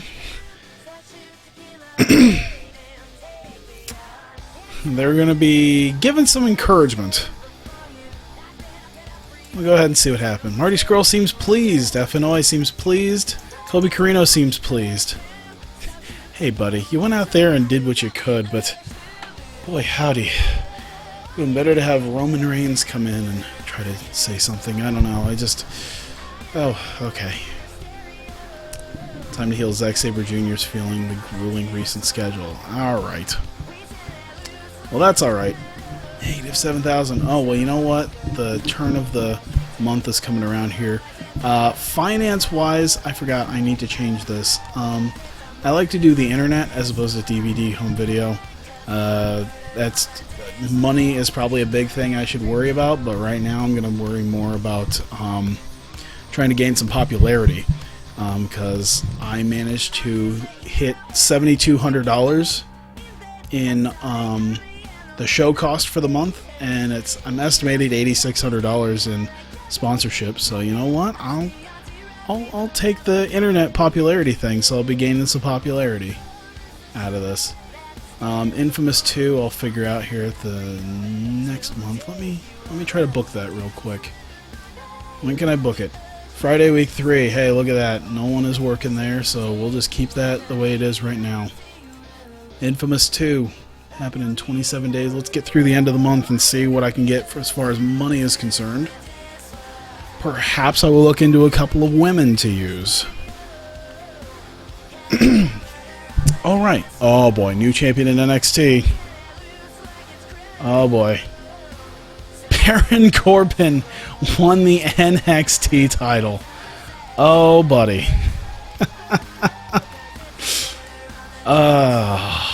Kind of wish David was here to see what he would say about Baron Corbin being the NXT champion. Oh, boy. JoJo won the NXT women's title. Holy shit. JoJo is the NXT... Oh my god. So, we're not even at the end of September, and we've already had 2 NXT women's title changes. Now, just try to remember, in over 2 years, we've had 4 women's title changes in over 2 years. We've had 2 already within 2 weeks. A week, actually. JoJo is the NXT Women's Champion, and Baron Corbin is the NXT Heavyweight Champion. Oh my god, he won the vacant title. That is really something. Shimmer got Bruce Pritchard. Chikara tournament results. Oh boy, who won King of Trios? Oh, that won't help. Who won King of Trios? Arctic Rescue, Ant, Dasher, Hatfield, and Eddie Kingston are your King of Trios champions.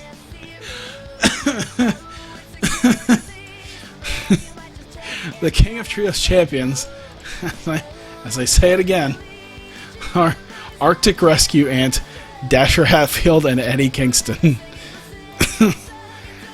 Well then. CZW got a team. Nico Sozio and Caleb Conley teamed up. They'll be under the name Nico Sozio and Caleb Conley. Oh my god.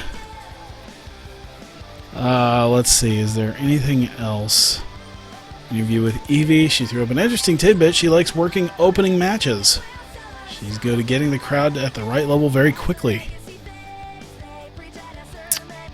Alright, Jeremy Borash signed to Reina. So I guess he's going to Japan too. Nigel McGuinness is going to All Japan. Rain joined Noah, and Prince Nana has joined TNA. So I guess that was their big signing. We're going to turn Impact Wrestling around. I hereby announce the signing of Prince Nana. Lashley beat EC3 for the TNA World title. I bet you he probably turned heel too. That, you know what, that doesn't shock me. It doesn't shock me to see EC3 lose the title to someone like Lashley. And as it turns out, it was a heel turn.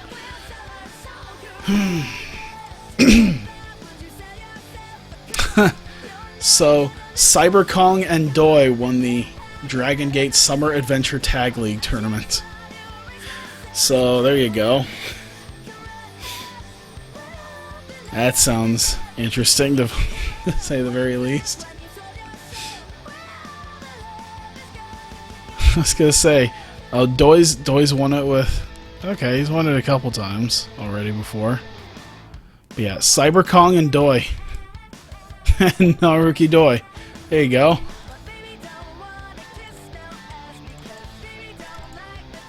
Sounds interesting at the very least. Kind of wonder what else they did. Huh. Doi and Yamato are the current tag champs and are entered together, so... AJ Styles storyline. AJ Styles is going to be going head-to-head with Kazuchika Okada in Ring of Honor. It's going to be the focal point of the promotion for 6 to 9 months. Oh no, I'm seeing some stuff. New ROH storyline. The Addiction and Matt Sydal and Roderick Strong are going to have a thing. Austin Aries and Beretta are going to have a feud. TNA has a new team. Chris Mordetsky and Crimson. They will be working under the name Power Slave. Why does Power Slave sound like a 90s like post-rock band? Like that sounds like it, like they sound... Power Slave sounds like the openers to fucking oh god, I can't even remember their names now. Like, fuck, I totally forget. I totally blanked. I had a name in my head and I don't even remember. So, sound like someone got their kinks mixed up. Masters and Crimson form a team. Name is Power Slave. Yeah, it's a hair metal band. Imagine them following like a team, like a group, like a band that was like big in the 90s. I don't know. Bram won the ICW 0G championship. So that's interesting. It does sound like an 80s hair metal band. Alright, Power Slave. I don't know. New Leva Bates feud. Blue Pants versus Mickie James is going to be a thing at Queen of Combat. And Rain is going to start working at Stardom. Let's get to the end of the month. Hopefully nothing too insane happens. I feel like I missed something. New Japan feud. Nakanishi and Okada are going to help drive interest. That's going to be the big feud for Okada. Is Nakanishi. For some reason I don't quite remember him. No, they're not. NJPW booking plans. There's a feud between Ten Koji and King Ace. Oh my god. So, Kojima and Tenzan are gonna feud with Tanahashi and Makabe. Alright. So, Ten Koji and King Ace. I love some of these New Japan storylines. Oh, another one. Focus on a feud between Yuji Nagata and Jushin Thunder Liger, and Nakamura and Styles. Nakamura and Styles are teaming up against Yuji Nagata and Jushin Liger. Wow. That's something. Yuji Nagata and Jushin Thunder Liger versus Shinsuke Nakamura and AJ Styles. Nakamura joins the Bullet Club. Oh my god. Can you imagine? Japan's too polite, but if the American equivalent happened, like, people would be throwing trash into the ring. Holy crap. This is great. Anything decent happen on Raw? Probably not. Doesn't seem like it. A backstage segment with The Undertaker and Dean Ambrose. Devon Dudley defeated Neville. Curtis Axel defeated Jimmy Uso. WWE called up Bayley, of course. We all knew that was going to happen. Tom Pritchard's going to IWA Mid-South. Vampiro joins CMLL. Oh boy. Oh, go fuck yourself. AAA and Lucha Underground. He just signed with the fucking... he just signed with the goddamn rivals. Fuck you, AAA, and fuck you, Lucha Underground. Oh, wow. Oh, boy. The DTU, PWG, new faces. Alright. See if something else big comes up. Some interesting storylines for New Japan, I'll tell you that much. Alright, Glenn Jacobs is heading for injury. Iron Man, Ultimo Dragon. IPW UK booking plans. CMLL set their sights on more people.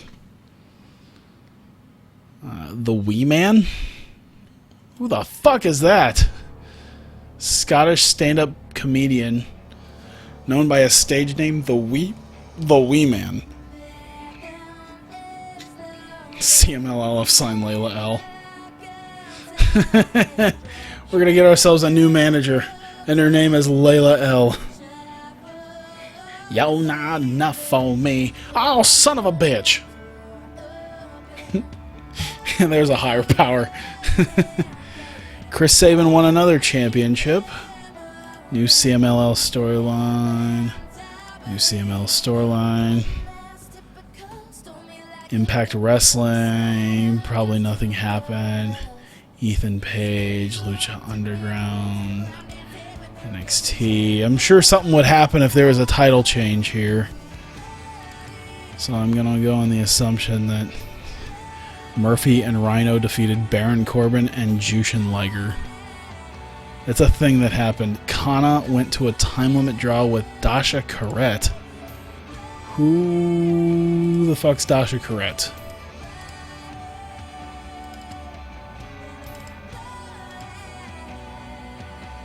Ooh. I haven't really heard of her. Huh. 1 second, I thought I heard something. Might be the neighbors above me, but let me check real quick.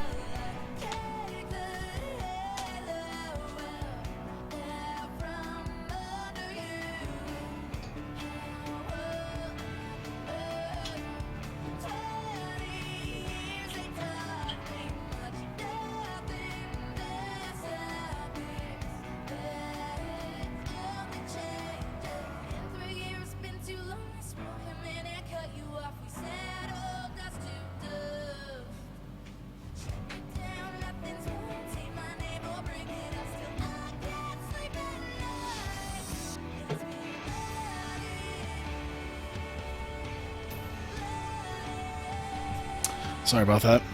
I feel really weird living in an apartment with people who are so loud above me that it actually makes me think that something is happening in my apartment.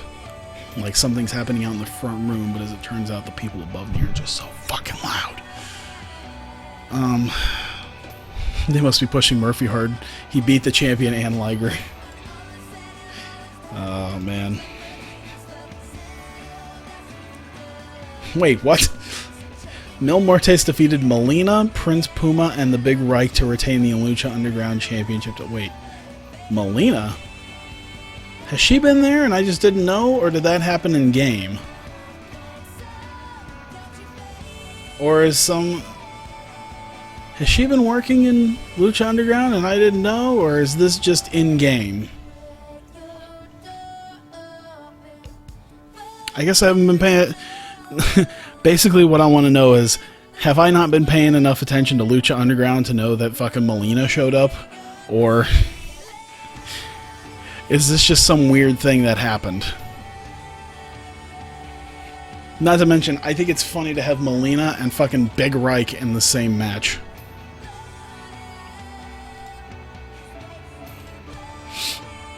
Yeah, I haven't heard anything about that.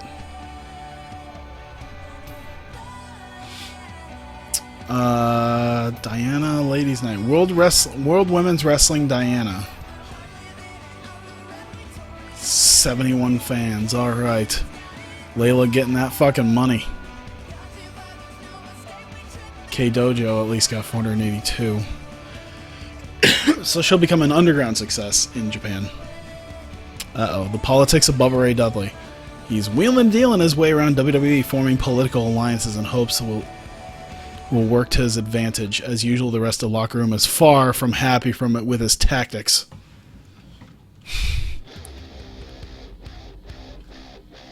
Knight Wagner is on here? Dude, I remember this dude from a fucking, like, 7 years ago on a goddamn show here in Des Moines. That's kind of interesting. He looks like X-Pac. He even had, like, X-Pac style tights, so everyone made fun of him and called him X-Pac. So they kind of went for the lowest hanging fruit whenever he would wrestle. Because he looks like a slightly more white trash X-Pac. He even sort of wrestles like him, too. So it's not like he's helping his case any.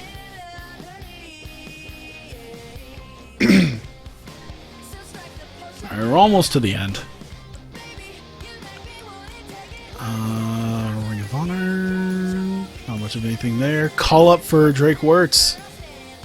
Look at that, he's going to fucking new Amber Gallows feud. She's doing a lengthy feud with Jessica Havoc. That should be interesting. Drake Wirtz is getting called up to the big leagues. Maurice has joined IWS. They ran out of contracts for Layla, so now it's Maurice who's getting all the contracts. Sorry, I'm already working for 6 different promotions, but my friend Maurice here could use some places to work. The World Heavyweight Champion to Ultimo Guerrero. Vanessa Craven won the Shine Championship. Junior Fatu is retiring. Crazy Mary Dobson, Levon Dutch. New duo, Casey and Kotaka, are the newest tag team. Consisting of, Casey and Kotaka. Or Kotaka, yeah. Interesting. It's an interesting team. Let me do and Shine. Another new Shine team.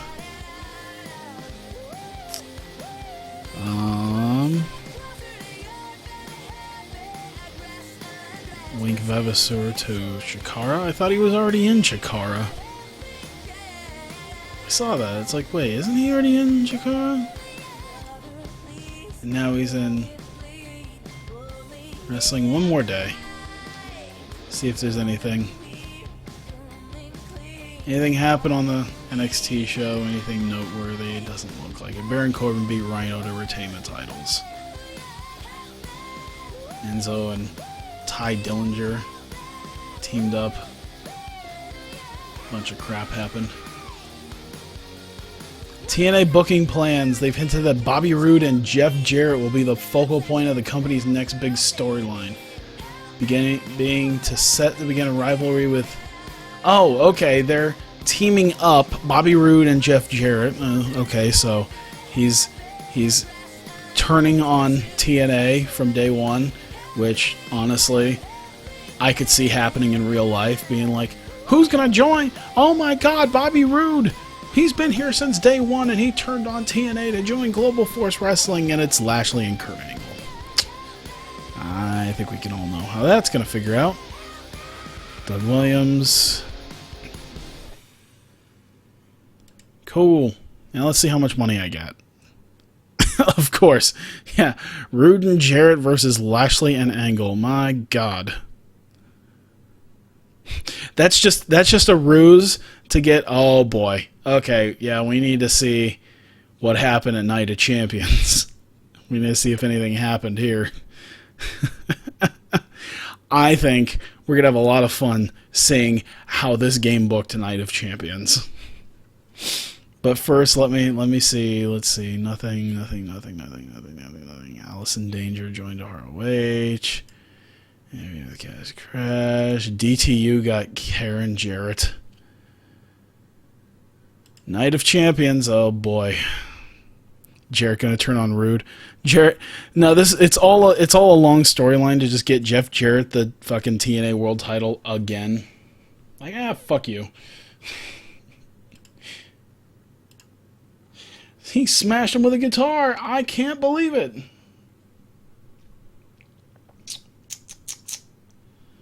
One second as I find something to play just long enough. There we go. We'll play some Strapping Young Lad. That should be fine. I'm literally just about done. It's been 2.5 hours. All right, let's see how Night of Champions. Let's see how Night of Champions got booked. All right, starting off, pre-show. Fernando defeated Heath Slater. Mark Henry defeated Sin Cara Fandango. Oh, Fernando defeated Fandango and Victor. R-Truth defeated Connor. Bo Dallas defeated Braun Strowman. Fucking hell. Remember that big push we were going to give Braun Strowman? Yeah, Bo Dallas beat him.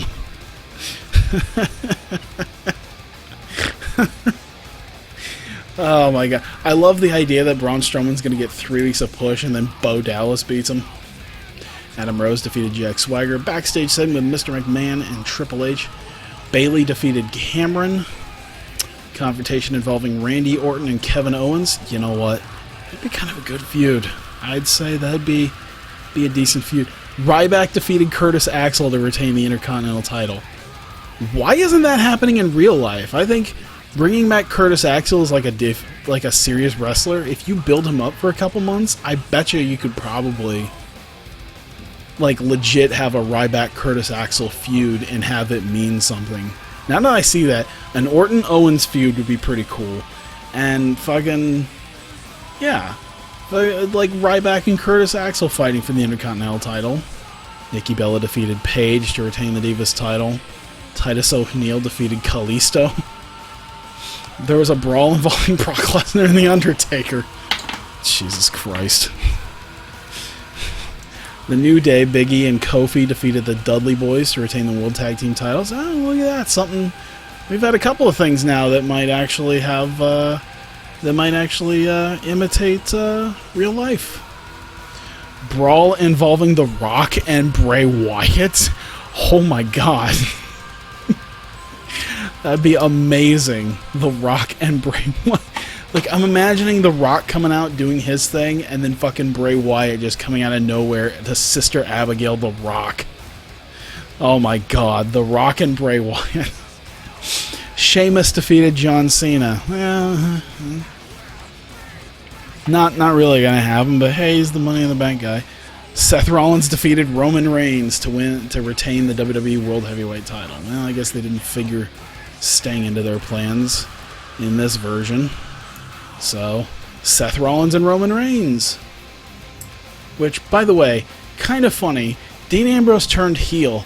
Out of all the people shown on here, Dean Ambrose not on Night of Champions. Not on Night of Champions at all.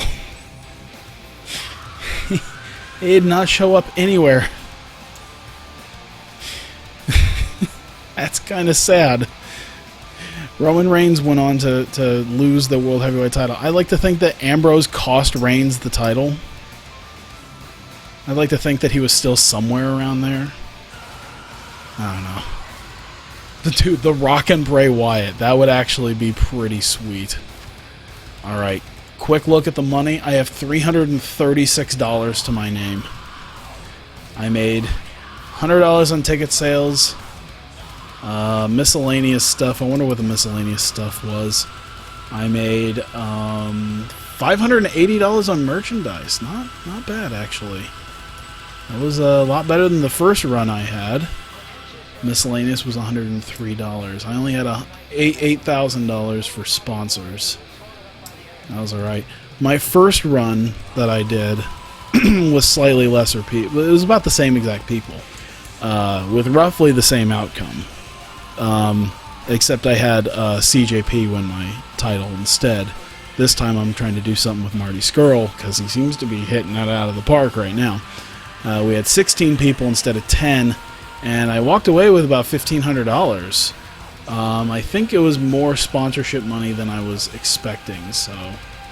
And then merchandise only sold like 60 or 70 bucks, so the fact that we got $580 off merchandise kind of amazes me.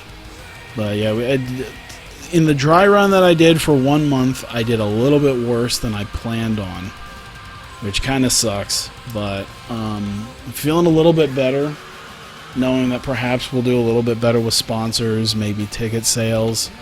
I'm not gonna cheat, but I do want to see how high up it went, because when I checked, I was at 0.9 after the first one.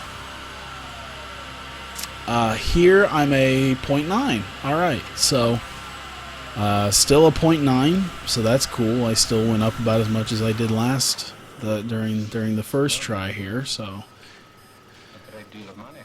pretty decent.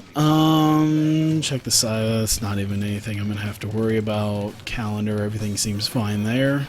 So that'll be my thing on the next try. 18 days until Magnum Pro Infamous 2 on my All Zeros promotion. Of course, now it's 00336.9. That's my new promotion. So $336 this month, 0.9% up. Pretty good. 10 people showing up. Hopefully I can do a little bit better than 10 people. Yeah, a little bit better than 10 people on my next show. We'll see. Yeah, we tend to go up a little bit, so maybe we can get about 15, 16 people. To you guys in the chat, thank you so much for coming out.